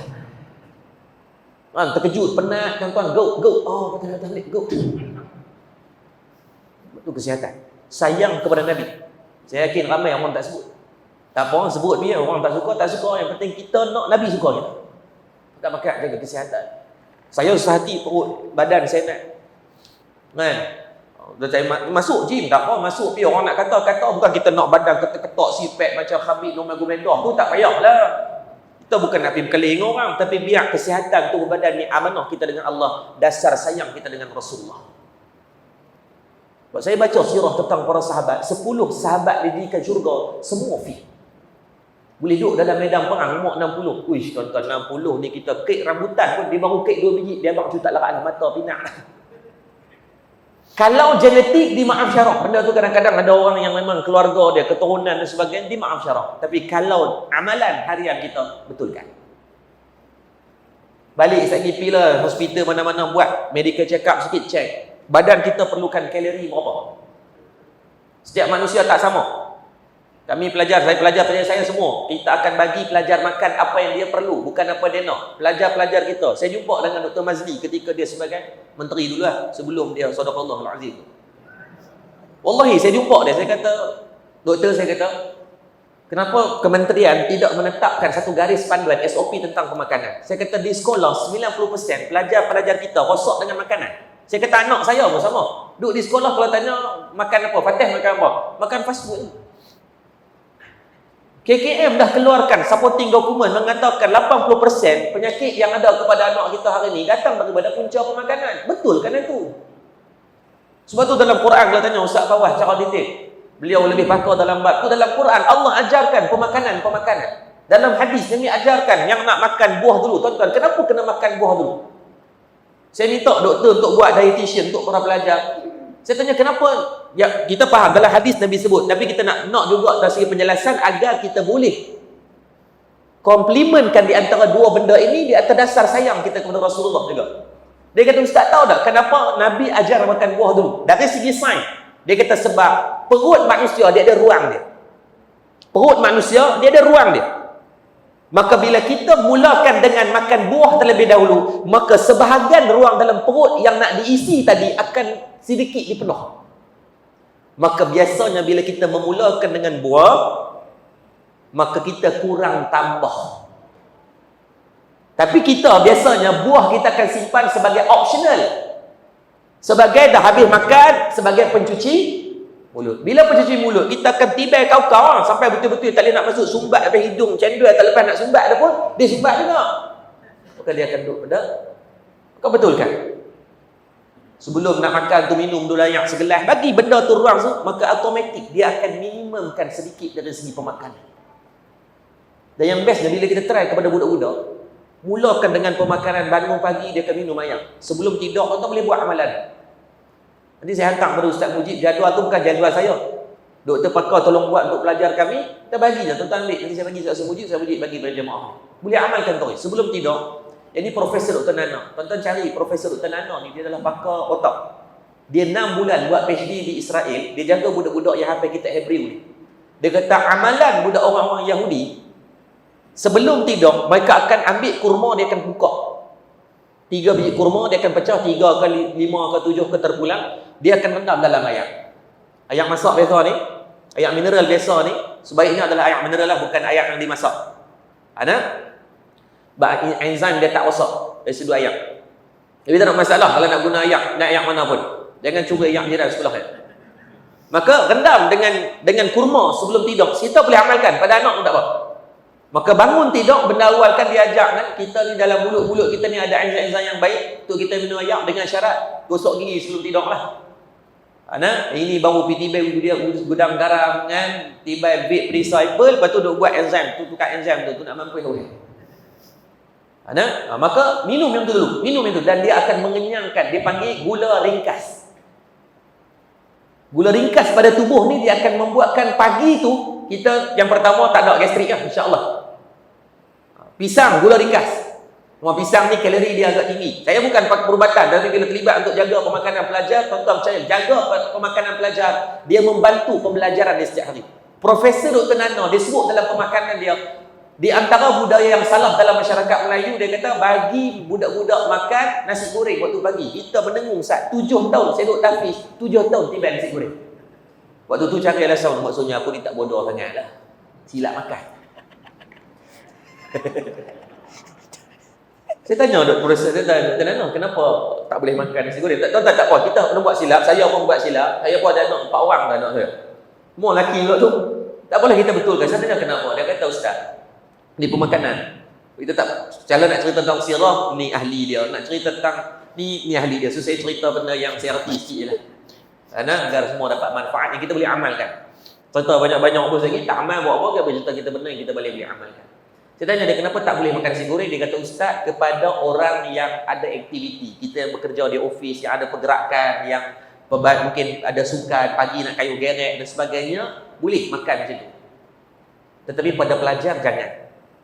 Sebab dia masuk dalam kelas, dia bukan boleh duduk jogging. Dia masuk dalam kelas, dia bukan boleh menari. Dia duduk dalam kelas yang bergeraknya adalah pada otak dia sahaja. So dia cerita detail lah. Dia kata macam mana nasi tu biasanya kita buat nasi goreng ni, setuju tak? Nasi yang tak habis malam. So yang paling baik adalah jadikan dia nasi goreng. Yang tu satu dia kata nasi yang dipanaskan tu yang dari sudut kebaikan manfaat yang betulnya dia kata kurang baik lah. Jika ada berlaku pembaziran, kita buat untuk kita atau jiran yang boleh makan dan sedekah, tak ada masalah. Tapi untuk anak belajar jangan buat macam tu. Kurangkan. Sekali-sekala okey. Seminggu bagi sekali, bukan hari-hari. Yang kedua, minyak pada waktu pagi yang dah dimasak dengan nasi. Dan ada beberapa benda dia kata membuatkan reflect kepada otak ketika tu dia perlu kepada aktiviti. Bila tak ada aktiviti fizikal, maka bahasa mudah, bahasa Kedah kita didiakan beban. Maka beban itu yang akan menjadikan budak tu cepat letih dan tak fokus dalam mengaji. Kalau tu nak tengok data tu, untuk menentang saya tunjuk data tu. Bila kita try, budak makan macam ni dan perbezaan pemakanan. Alhamdulillah, bila kita tengok jaga pemakanan budak, dalam tempoh kurang setahun, hampir sekarang ni daripada beberapa belas pelajar, 6 orang habis 30 juzuk. Kurang setahun. Ada pelajar 4 bulan, ada yang 6 bulan, ada yang 7 bulan. Pemakanan dulu. Sebab tu Al-Imam Al-Ghazali menyebut, di antara benda yang merosakkan manusia 3 perkara. Orang yang banyak tidur, orang yang banyak cakap, orang yang banyak makan. Budak-budak kalau tak kontrol pemakanan dia, tuan-tuan tengok, dia macam benda saka tuan-tuan. Sebab dia akan makan apa yang dia nak. Sebab budak-budak, dia makan dengan keseronokan kawan-kawan dia akan seronok, tiba. Minggu lepas saya try untuk kita bagi unlimited buah. Ada 15 orang pelajar, sebab kita terpaksa ambil 2 batch tu. 15 orang pelajar, tuan-tuan, sehari 60 biji settle. Gila budak-budak. Saja nak try. Tu kata, saya nak tengok, betul. Bagi buah satu peti saya kata unlimited. Boleh ambil waktu-waktu mana pun. Boom, 60 biji. Habis esok. Okey, kita hadkan, jangan. Sebelum makan, sejam sebelum makan, bagi dia boleh ambil sebiji. Sat lagi, petang pula, maksudnya sehari dia bagi 3 biji makan. Buah ni, kalori dia tidak lebih daripada 200 kalori. So, baik untuk diet dia lah. Dan dia jadi kenyang sikit. Jangan bagi buah anggur tu jam. Buah lagi sebiji, sebenarnya dia tak gigi je. Lepas tu kata Islam ajak semua benda tu. Tapi tuan-tuan, saya pun sama, kita banyak menzalimi hak. UKM keluarkan 2 kajian 2012 berkaitan pemakanan. Dah dibuat dah. Data SPSS tu dah dapat dah. Kajian master dan PhD. Dua-dua berkaitan pemakanan. Dan tuan-tuan, data dapatan kajian dia solid dari segi result yang dikeluarkan adalah dia ambil 10 pelajar tahfiz yang dibuat jaga pemakanan dan tak dijaga. Dari segi resultnya hampir 70% dari. It's not considered, bukan kebetulan. Tetapi itu memang suratan yang Nabi SAW ajarkan. Sebab tu malam ni sama-sama kita usahakan. Azam daripada malam ni, semua hadir malam ni, kita sama-sama yang berpandang mulai pada hari ni kita sama-sama jaga pemakanan. Boleh? Ini cinta Nabi ni. Kan? Bukan semata-mata hanya kita nak membasahkan dengan memperbanyakkan selawat, tetapi kita basahkan juga dengan lidah dan perut kita daripada kita memakan daripada apa yang baginda Nabi SAW ajarkan kepada kita semua. Dan kurma tu juga disebut dalam hadis, barang siapa yang beramal dengan kurma pada awal paginya akan dipelihara daripada sihir dan juga wabak, penyakit. Itu riwayat hadis sahih. Boleh amalkan. Sambil-sambil dapat gula yang ringkas, kurangkan pergi makan roti canai, dia tarik pula pagi-pagi dah 800 1000 kalori tuan-tuan. Balik awal kita sagi tengah petang balas pula. Petang lagi cuk udang tak cuk udang. Kan? Petang kuih tongkoi tak kuih tongkoi, habis segala 4 tongkol. Tak ada salah, tapi sama kita usahakan. Sayang pada Nabi tuan-tuan, kita takut tuan-tuan kita bangun di padang mahsyar kalau dalam keadaan bangunnya kita nanti tuan-tuan tiba-tiba tuan-tuan kita ni berkecuali daripada umat Nabi SAW. Bila cek-cek kenapa Nabi kata kamu dulu kata sayang kepada aku, tapi kamu telah menzalimi hak tubuh badan kamu dan kamu telah menidakkan hak ibadah kepada kamu. Bila kita sakit, tuan-tuan, ibadah kita terganggu tak? Terganggu. Orang yang boleh sembahyang berdiri sebab tak jaga kesihatan, kena sembahyang duduk. Orang yang boleh pergi umrah untuk menunaikan umrah, tawaf, sa'i dengan sempurna, tapi sebabkan kesihatan, badan tak okey, tuan-tuan, terpaksa duduk di atas kursi roda. Ada yang tak boleh buat tauhid pun ada. Sebab tu benda yang asas kepada sayang Nabi, tuan-tuan, yang disebut dalam tafsir Ibnu Katsir pada ayat Tahrim, surah Tahrim ayat yang ke-6, ya ayyuhallazina amanu qu anfusakum wa ahlikum nara. Yang disebut dengan wa ahlikum itu dua. Yang pertama, siapa yang ada zuriat wajib kena ada zuriat-zuriat dia. Di antaranya wa ahlikum juga disebut dalam tafsir Ibnu Katsir, terjemahan yang lain mengatakan bahawa anggota tubuh badan pada apa kita amanah jaga dia. Sama-sama banyak. Saya pesan ni, tapi saya pun duk jaga juga. Kan tengok ni naik sangat ke all time high sikit, merengat, rendah sikit. Banyak minum yang masak biar lemak bakar elok. Kadar ukurannya senang, 25 kilo badan 1 liter air. Saya 75 maka 3 liter air. Tuan-tuan berat berapa? Lebih daripada tu kali sendiri. Air masak, air mineral ni dia akan, air putih ni dia akan lebih memudahkan daripada pembakaran lemak. Buatlah. Ini duk kerja air ANW teh tarik, tuan-tuan tak ada bakar lemak, tuan-tuan. Yang tu tuan-tuan orang bakar, tuan-tuan. Sama-sama bakar jaga, tuan-tuan. Kita sebut sayang Nabi, setiap tu sebut cinta Nabi, tiba-tiba yang ni pukul 11 ni Ustaz kata tadi kan, pukul lepas isyak tu adalah waktu yang dah tak baik sembang pada keduniaan. Sebab tuan-tuan tak ada benda lain, kita duk lepak kedai dan sebagainya, kita akan makan. So betulkanlah pelan-pelan kita semua sama-sama kita usahakan di atas catat cinta kepada Rasulullah sallallahu alaihi wasallam. Dan satu akhlak yang baik yang kita boleh ambil pada Rasulullah sallallahu alaihi wasallam, insya-Allah saya pun tak boleh nak panjang, nak bagi pada Ustaz Fawaz lah bolehnya. Malam-malam ni kan main YouTube nak dengar dia cakap. Landing tu. Ha? Landing tu. Dah nak 9 lagi. Tak apa, dia berkata Ustaz 9 lebih sebab nak dapat tausiah Ustaz Fawaz. Satu benda, bagaimana Nabi SAW ni mengajarkan kita, tadi untuk kita semua insya-Allah sama-sama ambil manfaat. Dalam Nabi mengerjakan satu benda, Nabi buat semua bersungguh-sungguh. Dalam apa benda yang Nabi buat semua bersungguh-sungguh. Macam kata tadi kan, bagaimana Nabi pada umur 6 tahun Nabi belajar berenang. Tuan-tuan kalau buka di dalam kitab yang ditulis oleh Syekh Sofyan Al-Banjari, adik kepada Syekh Nuruddin Marbu Al-Banjari, dia tulis kitab berenang berkuda Rasulullah. Berenang, memanah dan berkuda Rasulullah. Dalam tempoh setahun Nabi boleh kuasai benda yang dia belajar. Dia kata, tu dia Rasul tak, Nabi SAW tetap belajar ni macam kita juga. Nabi pulun, kalau kita tengok macam mana Nabi berkuda, memanah. Dalam keadaan Nabi memanah tu, Nabi pulun sungguh dalam buat satu benda. Bahasa mudah ni, Nabi kalau nak buat satu benda, buat sungguh-sungguh. Kalau tak mau buat, tuan-tuan jangan buat. Dalam apa urusan pun. Umur Nabi 8 tahun, disebut oleh Dr. Mustafa As-Sibai dalam kitab Sirah Nabawiyah. Kalau tuan-tuan cari di kedai buku, kulitnya warna hijau, dah diterjemah dalam bahasa Melayu. Seorang ulama daripada Syria. Dia kata apa? Ketika Nabi berumur 8 tahun, Nabi diamanahkan sebagai pengembala kambing. Dan ketika Nabi mengembala kambing tu pun, walaupun Nabi sebagai pekerja, jaga pok makan dia punya kambing pun, Nabi jaga sungguh-sungguh. Sampai diberikan dengan gelaran-gelaran orang gelar dia gelaran Al-Amin.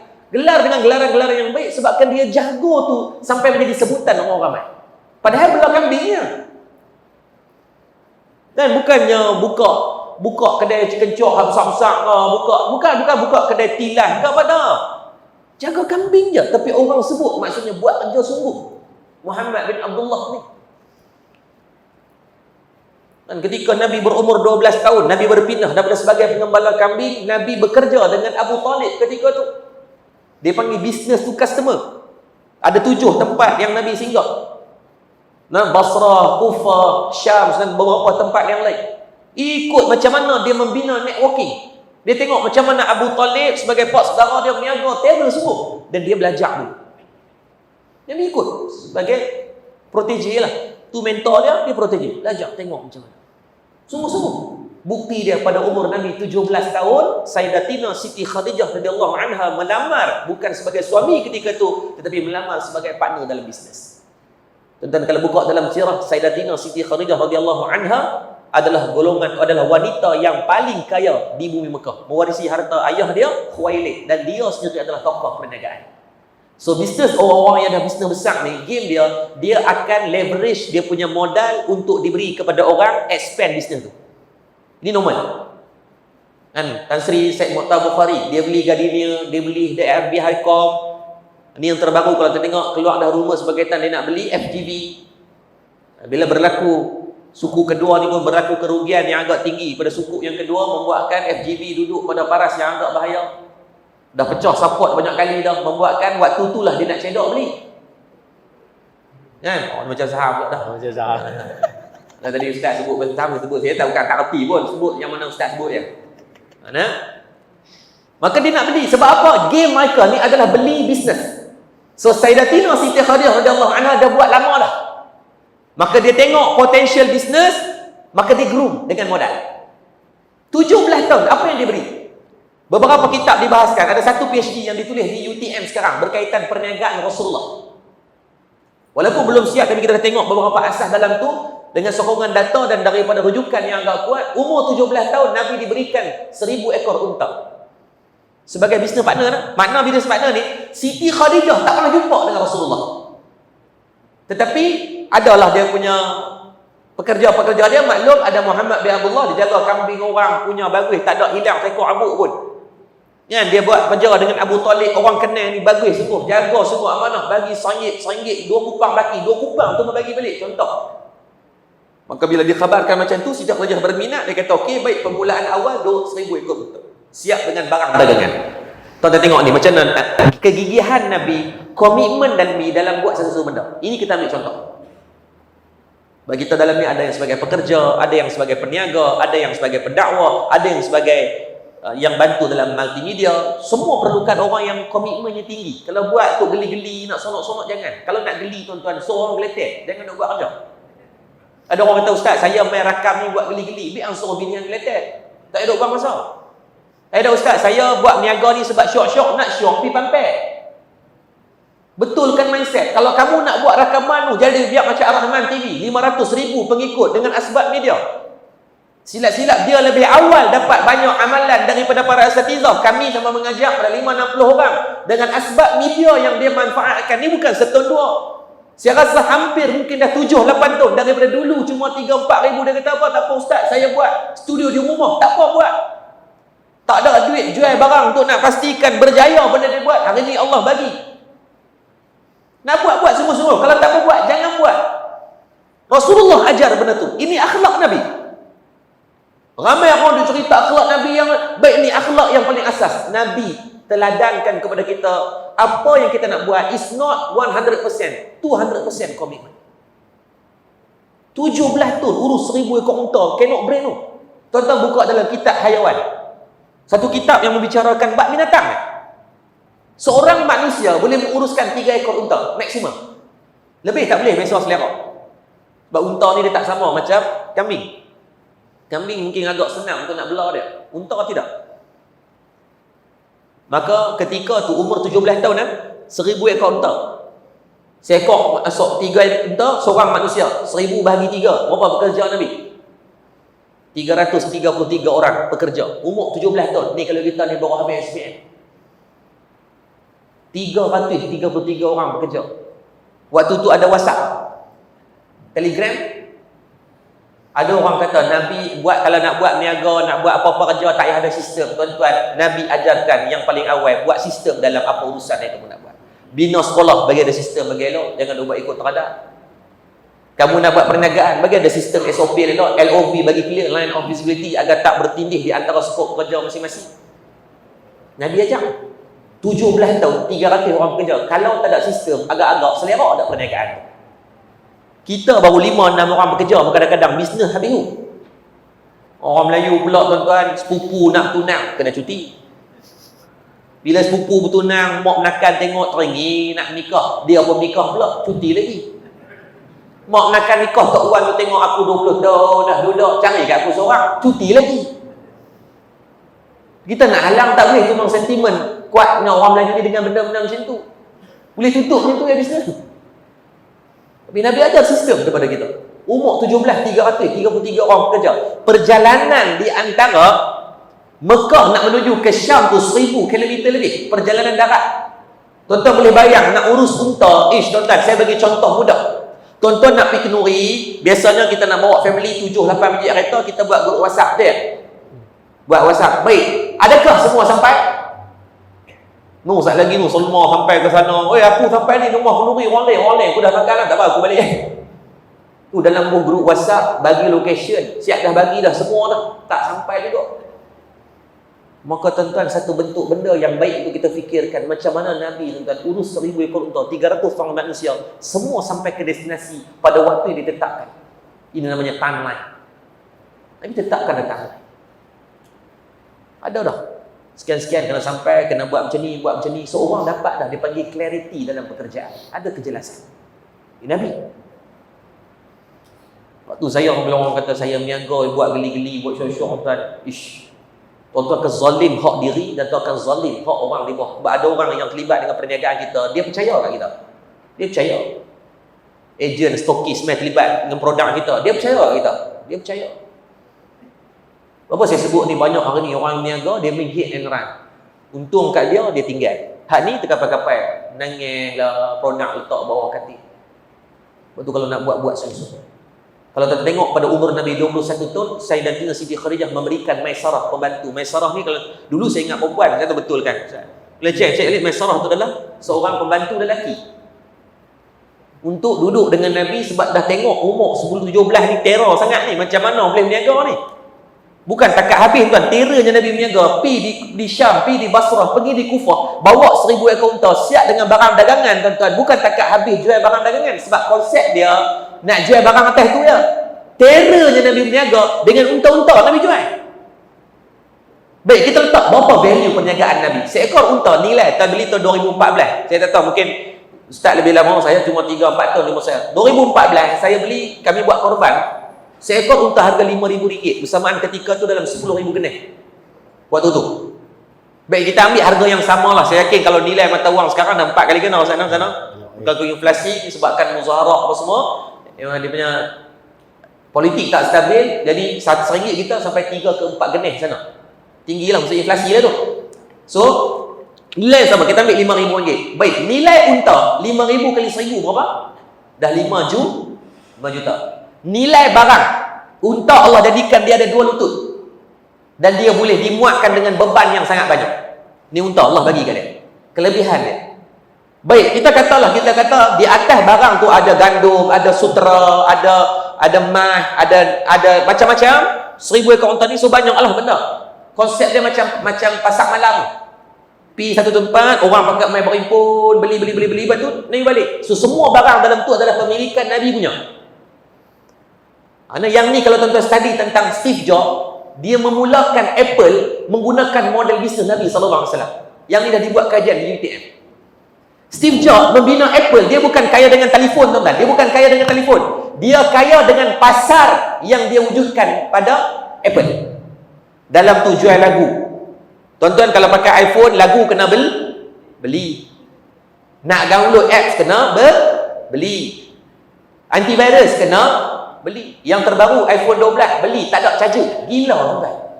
Charger tak ada. Hari pertama pelancaran 1 bilion lebih dapat. Tak ada charger. Tuan-tuan tunggu 5 tahun ni tak ada telefon. Lah tak ada charger, nanti tak ada telefon. Beli dapat kotak saja, tengok sana. Pening saya fikir, tak ada charger. Alasan dia nak jaga alam. Baik lagi tak ada telefon. Tuan-tuan, sehari pertama pelancaran 1 bilion lebih jualan. Cannot brain tak otak ni. Tapi tadi cuba bisnes dia. Bisnes model dia buat pasar Apple. Alibaba tak ada produk tuan-tuan. Dia buat pasar Alibaba. Lazada, tuan-tuan ada tengok produk susu Lazada? Pernah putih Lazada? Tak ada. Dia wujudkan pasar Lazada. Siapa yang ajar wujudkan pasar ni? Nabi SAW. Dan masuk orang bukan Islam, orang Cina ni, mereka, tuan-tuan perasan tak, mereka akan banyak food court. Tuan-tuan cuba bagi belah utara mana food court orang Melayu yang betul-betul boleh belajar. Belah Utara. Ha? Ada. Bayan Baru sana kan? Kat sini. Maksudnya apa? Kalau nak fikir pun susah, bahasa mudah kat orang nak ada sangatlah. Setuju tak? Sebab sifat dengki. Depa tokek satu bagi tempat, hak ni aku jaga ayam. Hang main menjaga cakotiau. Hang main menjaga ni. Hang main menjaga lagi pakat tumpang semua sikit. Bila wujudkan komuniti pasar, maka orang akan main. Terengganu kuat sebab industri rokok lekor tu dibuat oleh ramai. Bukit Tok Beng, Mak Adik, kan, Pak Den. So ramai buat, jadi industri itu ramai. Maka secara tak langsung Terengganu menerima pelancong paling tinggi dalam tempoh 6 bulan untuk tahun ni. Sebab Covid orang tak boleh keluar, pergi Terengganu.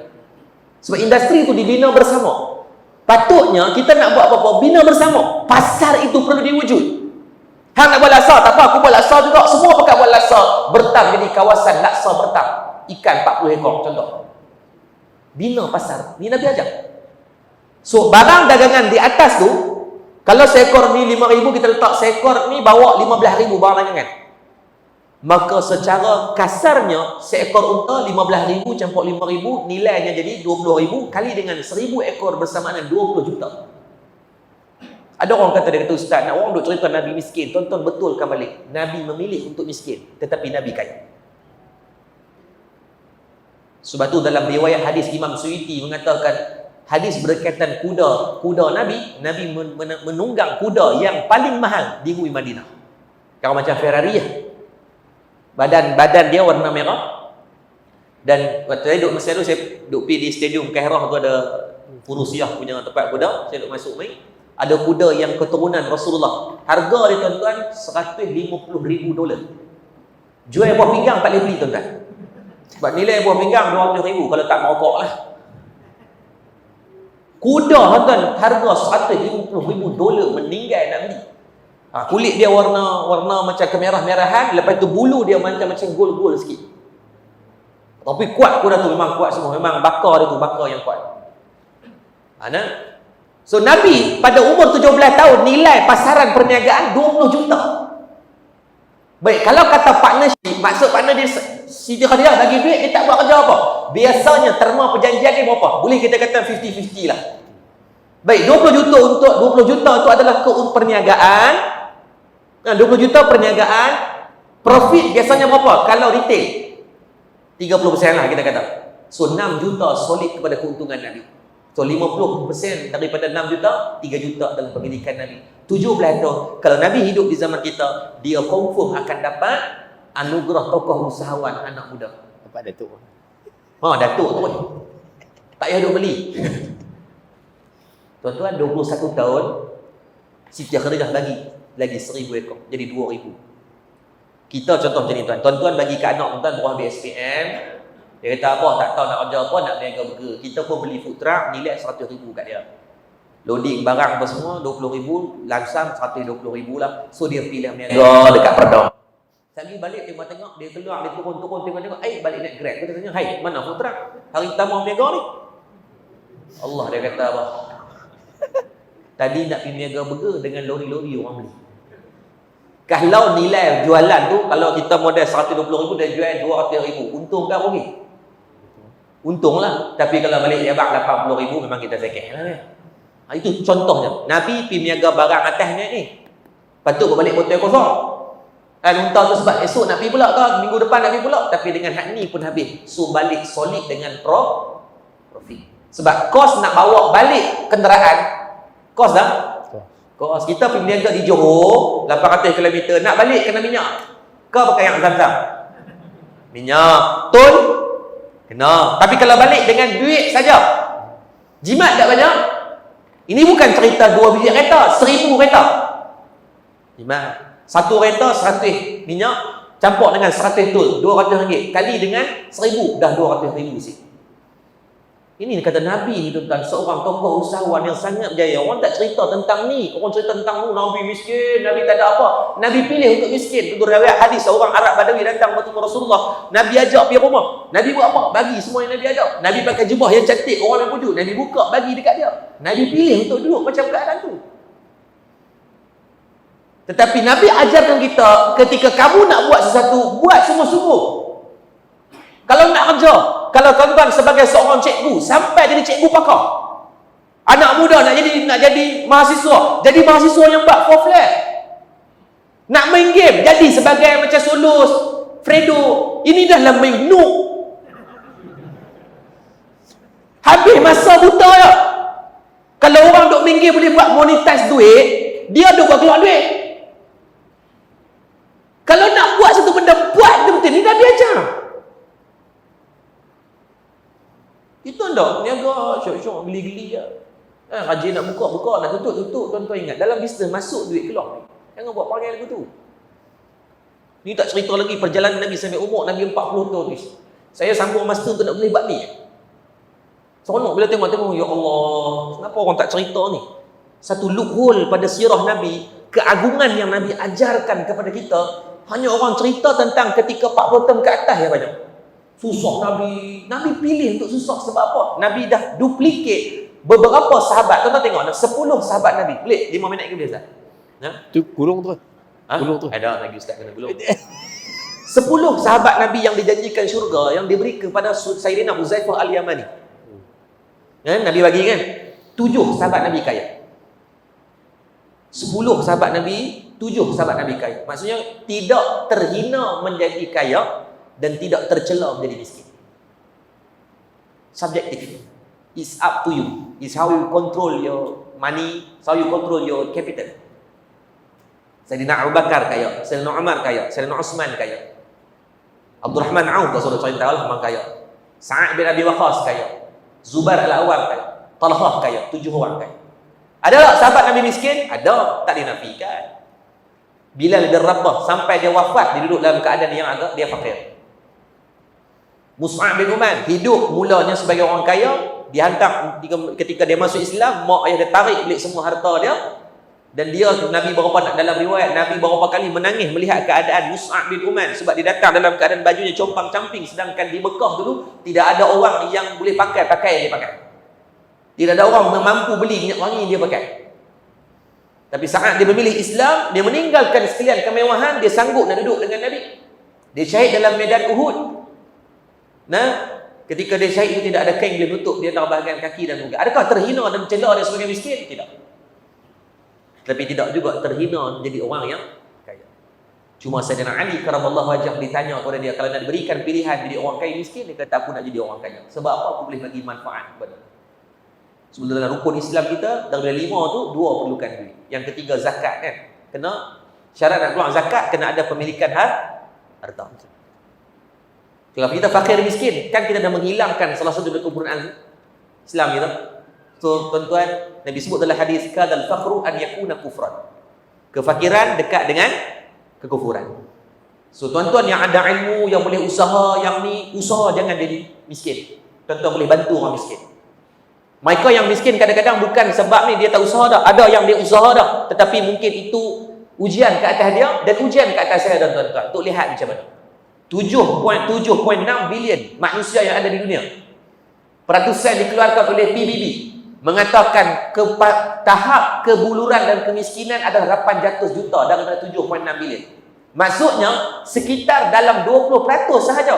Kita ada masih 4 orang yang berkemampuan. Kalaulah 4 orang ni pakat share seorang 20%, 25%, dah boleh selesai 800 juta kemiskinan ni. Sama di Malaysia. Hari ni ramai orang terkesan. Semalam kita jalankan kempen live trade. Kita collect dapat 160,000. Kita serahkan kepada Sabah 2,000 keluarga. Bayangkan kalau semua NGO buat benda yang sama. Dengan nilai yang sedikit, tuan ingat, what you give bukan you get back. What you give, you get more. Itu hukum dia. Nabi ajarkan kepada kita. Abdurrahman Auf menangis dekat Nabi, ya Rasulullah, aku susah hati. Nabi kata, kamu susah hati sebab apa? Hang ni Allah bagi banyak ada harta kat hang ni. Dia kata, aku susah hati sebab harta. Pagi aku bagi 10 dengan harapan tak habis. Kat aku tak ada apa. Sehari petang masuk 100. Petang tu bagi pula 100. Malam masuk 1,000. Dia cuba nak kosongkan peti dia dalam keadaan dia tidur. Tak pernah boleh. Lepas tu mulai pada saat ni, tuan-tuan ingat, yang pertama jaga benda. Yang kedua, dalam nak buat sebenarnya, buat betul-betul. Ini Rasulullah ajarkan. Kalau sayang kepada Nabi, cinta kepada Nabi, jangan menzalimi hak pekerjaan yang tuan-tuan buat. Seorang doktor tidak berdosa kalau dia tak mengaji hadis begitu pandai. Dia tak mendalami sampai ulum Quran, mustalah hadis sampai detail, tak berdosa. Tapi menjadi satu dosa kepada seorang doktor yang menjadi dalam perubatan, dia tidak mahir dalam perubatan. Seorang pelajar tidak berdosa kepada kamu. Kamu duduk masuk universiti kalau kamu tak bekerja, tak berdosa kepada kamu. Tapi saat kamu berstatuskan sebagai talibul ilmi, kamu main dalam pengajian kamu. Kamu kerja duduk main game malam-malam, PUBG, Mobile Legends, Apex dan sebagainya, tiba-tiba menzalimi hak pengajian kamu berdosa di atas pendidikan itu. Juru kamera main dapat main rakam betul simpan saja dan sebagainya, kamu buang masa beribu, baik kamu baca Quran. Yang main mengaji sama, main apa, tak bawa penda apa haram tak pakai, kamu zalim hak kamu dalam bab menulis. Tak pakat semua.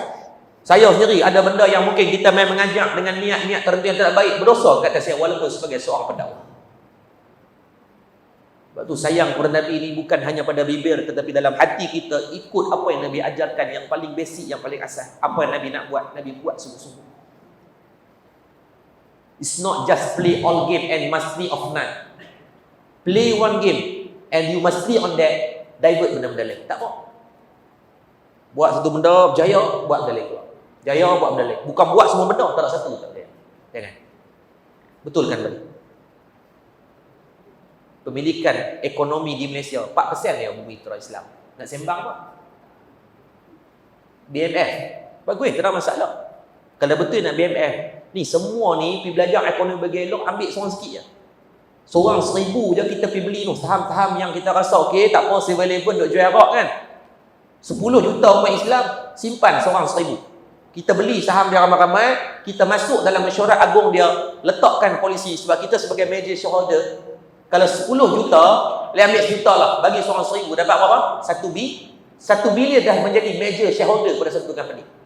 Bahasa mudah, hijack company itu. Kita letakkan polisi penjualan arak tidak dibenarkan. Tan Sri Abdul Karim duduk di Malaysia, dia beli bangun ni company K-Power. Dia beli company Mindtech, tu company orang ke Islam. Dia beli, dia letakkan polisi sekian. Dia beli company Dayang, dia letakkan company sekian. Kalau BMF yang betul-betul pegang ekonomi. Ni sembang kedai kopi, terangkat meja sebelah. Tengok okok benang darah.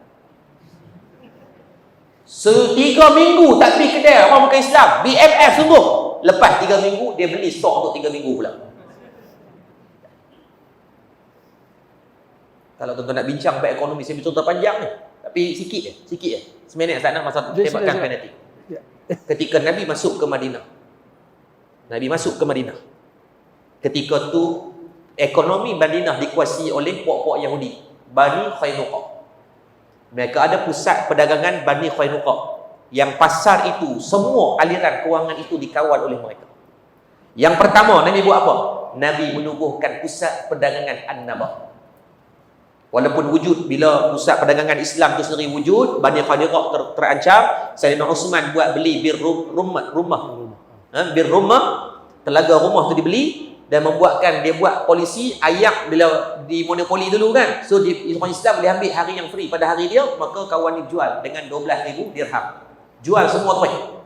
Mula-mula beli separuh kan, lepas tu jual semua. Lepas tu Nabi buat pula strategi kawal dari segi pasar mereka. Daripada pusat perdagangan Bani Qainuqa itu diubah kepada umat Islam yang kawal dengan pusat perdagangannya sendiri. Nabi letakkan syarat senang, tak boleh book first come first serve. Maksudnya pasar tu tapak disediakan, tak boleh book. Siapa yang mai awal, dia boleh pilih tapak mana dia nak mai. Maka umat Islam bekerja di awal pagi. Sebab tu Allah bersumpah waktu duha ni banyak gila. Dalam hadis banyak gila fadilat. Saya terlibat dengan lembaga zakat Selangor. Macam mana nak membetulkan asnaf adalah satu tuan-tuan. 75% asnaf di Selangor dan di Kedah puncanya tak sembahyang subuh. Dan saya ada data tu dia dorong tu. Maka nak ubah dia apa? Ni orang jabat zakat mungkin lebih hebat. Bila saya terlibat, mereka panggil sebagai panel, kita cek balik, subuh tak sembahyang. Sebelah kami ada kampung Kedah. Tuan-tuan, surau mereka sampai tutup. Sebab tak ada orang nak sembahyang. 90% orang Islam. So betulkan itu dulu. Nak dapat bantuan, syarat dia imam akan sahkan. Mai sembahyang subuh boleh dapat bantuan. Tak mai, tak payah. Sebab kamu dah menyalahi rukun awal dalam kehidupan kamu, nak rezeki. So Nabi tetapkan tu, undang-undang tu nak mai di pasar pusat perdagangan An-Nabah ni, mai pada awal, tak ada siapa boleh book, first come first serve. Dan sewaan ditetapkan mengikut daripada keuntungan, sebab bukan semua berniaga untung. Yang tak untung, hari ni jangan buat sewa. Yang untung bayar 10% daripada keuntungan, 15% daripada keuntungan untuk sewaan. So makmurlah, melengkapi. Yang untung cover yang rugi. Maka dia tidak berlaku dari segi kontrol monopoli daripada kapital kewangan itu. Walaupun ketika makmurnya wujudnya ancaman adanya Ka'ab bin Ashraf daripada kalangan puak Yahudi yang rosakkan pasar itu sehingga Nabi menubuhkan pasar yang baru. Itu cabaran. Sebab tu hari ni kita nak bincang tentang sirah Nabi SAW sangat panjang. So kita betulkan yang asas. Pemakanan kita, asas masuk dalam masjid pun macam mana tapak nak susun. Nah, jaga dari sudut ekonomi kita. Nak buat sebelum dah buat sungguh-sungguh. Kalau tak mau buat jangan buat sebab kita akan membazirkan masa. Jangan dah buat main-main dah. Saya ulang tadi, kalau nak buat geli-geli suruh member sebelah geletek. Geli dah, pegang tu bergelak. Kalau nak buat syok-syok pi pampeh. Bukan berniaga, bukan dalam bekerja, bukan dalam ni. Ni masuk pekerjaan pakai kabel, lepas tu tak perform, zalim, hak orang lain. Kan? Masuk pekerjaan dia kata saya nak malas nak pencen, nak tambung lagi tapi dah tak efektif kerja. Be gentleman. Umur 58 nak sambung 60. Kita tahu kita ni perform ke tidak. Kalau tak perform bagi ruang kepada orang lain. Dengan asbab kita berundur diri niat, ya Allah aku dah bagi 4 orang fresh graduate dia masuk dengan tangga gaji aku sekarang. Kita dah bantu 4 orang pula. Bukan kita duduk di tangga tu lepas tu jadi tak efektif kerja. Jangan. Kita bimbang rezeki kita dapat itu dibayar lebih daripada apa yang kita sumbangkan. Hari ini biar kita kerja dapat kurang daripada apa kita dah bayar. Mudah-mudahan Allah memberkati kita. Jadi kita nak minta yang last pada Al-Fadil Ustaz. Tutup. Ha? Tutup ada buat. Sebenarnya dia kata 2 minit. Tutup tu. Ha? Tutup. Tutup. Nah, Ustaz minta ada tutup. Jadi rasa tak perlu kita panjangkan dah 9 lebih dah. Kesimpulan dia tuan-tuan sama-sama kita ikut apa yang Nabi ajarkan dan tinggalkan apa yang dilarang. Dalam kehidupan kita senang je. Masing-masing uruskan diri dengan baik, islahu nafsi, islah fayr. Kita perbaiki diri kita, Allah akan perbaiki diri kita. Hari ni kalau kita tengok anak kita bangun payah nak bangun sembahyang, cek balik mungkin dulu kita sedang berhutang sembahyang kita dengan Allah yang belum kita qada. Anak kita susah nak pakai tudung ni, duk suruh dia keluar, sidai kek tak pakai tudung, balik bincang dengan isteri, sayang, saja ni kita tanya mungkin abang banyak dosa abang, sayang pun mungkin ada mungkin kecil-kecil, jom kita semua-semua sembahyang taubat. Hari ni kalau anak kita kena ketegak sangat, cek balik. Mungkin dulu kita ketegak dengan mak ayah kita. Telefon mak ayah kita, abah, mak, cek minta maaf. Mungkin dengan sebab sekian-sekian membuatkan hari ni anak ni. Sebab senang, anak adalah cerminan kepada kita. Nabi sebut dalam hadis, 2 benda Allah segera balas dunia. Yang pertama, orang yang banyak sedekah, Allah balas dunia lagi. Yang kedua, orang yang berkelakuan dengan mak ayah. Baik kamu buat, baik kamu terima. Buruk yang kamu buat dengan mak ayah, buruk yang kamu terima. Dia kata, Ustaz, mak ayah saya dah meninggal dunia, saya nak buat apa Ustaz? Maka Imam Al-Fazil sebut dalam kitab dia, perbanyakkan sedekah, perbanyakkan jariah, buat benda baik, niat kepada mak. Nak main masjid, nak masuk dalam surau, niat ya Allah kalau ada kebaikan yang boleh sampaikan kepada mak aku ya Allah. Ya Allah duduk lagi nak niat, kalau duduk di masjid niat iktikaf, niat ya Allah niat iktikaf ni aku nak bagi juga kepada mak aku yang melahirkan aku, yang membesarkan aku, darah daging aku, susu dia masuk dalam badan aku. Nah, tengok anak reflect kita ya, senang ya. Hari ni kalau anak kita buat apa, kesalahan yang dia buat, kita dulu bertaubat, bukan minta dia lagi. Jangan marah dia sebab dia mencerminkan percakapan kita, kehidupan kita, semua benda yang kita buat. InsyaAllah mudah-mudahan Allah memberikan kebaikan. Ucapkan tahniah kepada anak muda kita. Saya yakin atas kehadiran mereka ni mungkin dengan asbab mereka Allah memelihara kawasan kita, Allah memelihara. Dan kepada ayah-ayah kita yang mungkin dah berumur, dah 8 kedudukan dah, kuat renang, lentang berbentuk kaki ni, tapi still masih boleh bertahan. Mudah-mudahan diberikan ganjaran pahala setiap saat pada mujahadah kesekitan tadi. Wallahu a'lam bishawab. Saya minta izin ditutup dengan doa untuk kita pergi kepada salat Isya. InsyaAllah yang akan diimamkan oleh Ustaz Fawaz Manjan Al-Misri. InsyaAllah mudah-mudahan. Sebab saya dah baca doa dah, Ustaz nak jadi imam lah. Al-Fatihah. A'udzubillahi minasyaitonirrajim. Bismillahirrahmanirrahim. Alhamdulillahi rabbil alamin. Arrahmanirrahim. Maliki yaumiddin. Iyyaka na'budu wa iyyaka nasta'in. Ihdinas siratal mustaqim. Siratal ladzina an'amta 'alaihim ghairil maghdubi 'alaihim waladdallin. Amin. A'udzubillahi minasyaitonirrajim. Bismillahirrahmanirrahim. Alhamdulillahi rabbil alamin hamdan yuwafi ni'matahu wa yukafi'u mazidah. Ya Allah ya Tuhan kami, ampunkan dosa-dosa kami ya Allah, dosa kedua ibu dan ayah kami ya Allah, dosa guru-guru kami ya Allah, dosa pemimpin-pemimpin kami ya Allah, sama ada dalam keadaan kami sedar atau kami tak sedar ya Allah. Ya Latif, lembutkan hati kami ya Allah. Hati kami keras dengan dosa dan maksiat yang telah kami lakukan ya Allah. Ya Allah kami sedar tangan yang kami tadah pada malam ini, tangan yang banyak buat dosa ya Allah, tangan yang banyak melakukan kemaksiatan, tangan yang banyak melakukan kemungkaran ya Allah. Tangan ini pernah kami sakitkan orang, tangan ini pernah kami tulis perkataan-perkataan yang haram ya Allah. Maka ya Allah, berkat pada malam bulan kelahiran Nabi SAW ini ya Allah, kami mohon kepada-Mu diberikan keampunan kepada kami semua ya Allah. Rahmatilah kami, keluarga kami dan masyarakat kami ya Allah. Ya Allah, pada kami yang masih ada mak dan ayah, Kau kurniakanlah kebaikan untuk kami, memberikan manfaat dan khidmat kepada mak dan ayah kami ya Allah. Lunak dan rendahkan suara kami saat kami berbicara dengan mereka. Anda ada perkataan, perbuatan yang pernah kami lukakan hati mereka, izinkan segera kami mohon kemaafan ya Allah. Ya Allah, kami takut dengan akhlak yang buruk terhadap kedua ibu dan ayah. Kau akan membalikkan anak-anak yang derhaka kepada kami nanti ya Allah. Ya Allah, kalau mak dan ayah kami telah meninggal dunia, Kau permudahkan urusan mereka di sana, lapangkan kubur mereka, hiasilah kubur mereka sebagai taman-taman syurga-Mu ya Allah. Ya Allah, saban tahun ya Allah kami berbicara tentang baginda Nabi SAW ya Allah. Kami belajar tentang sirah Nabi, kami belajar tentang akhlak Nabi, kami belajar tentang pribadi Nabi ya Allah. Tapi ya Allah, ada daripada kalangan kami yang masih tidak rasa cinta yang mendalam kepada Rasulullah ya Allah. Ya Allah, kadang-kadang anak-anak kami tak kenal Nabi SAW. Anak kami kenal banyak artis, anak kami kenal ramai tokoh-tokoh, tetapi mereka tidak mengenal Nabi SAW ya Allah. Ya Allah, itu adalah salah kami ya Allah, itu adalah maksiat pada kami ya Allah. Maka ya Allah, mulai pada saat dan malam ini ya Allah, Kau izinkanlah kami boleh mendidik anak kami dengan kecintaan dan kasih sayang kepada Nabi SAW ya Allah. Janganlah pada mereka ini maka mengenal daripada makhluk yang lain, melainkan mereka mengenal baginda Nabi SAW ya Allah. Ya Allah, kami berlaku zalim kepada anak-anak kami ya Allah. Ya Allah, balik nanti kami izinkan mohon kami dapat mohon maaf kepada anak-anak kami ya Allah. Ada anak kami mungkin dah masuk tingkat remaja ya Allah, tetapi mereka tidak kenal pun silsilah baginda Nabi SAW. Ada daripada kalangan anak-anak kami tidak tahu pun berapa daripada kalangan sahabat, ada daripada kalangan kami tidak tahu pun pengorbanan baginda Nabi SAW. Maka ya Allah, pada malam ini kami mengharapkan redha dan maghfirah daripada Allah agar diberkati semua daripada kawasan ini ya Allah dengan keberkatan dengan besar baginda Nabi SAW. Ya Allah, pada kami yang sakit, kesembuhkan semua penyakit-penyakit kami ya Allah, yang diancam dengan wabak, bala, bencana ya Allah, maka angkatlah, itu adalah makhluk yang Kau turunkan kepada kami ya Allah.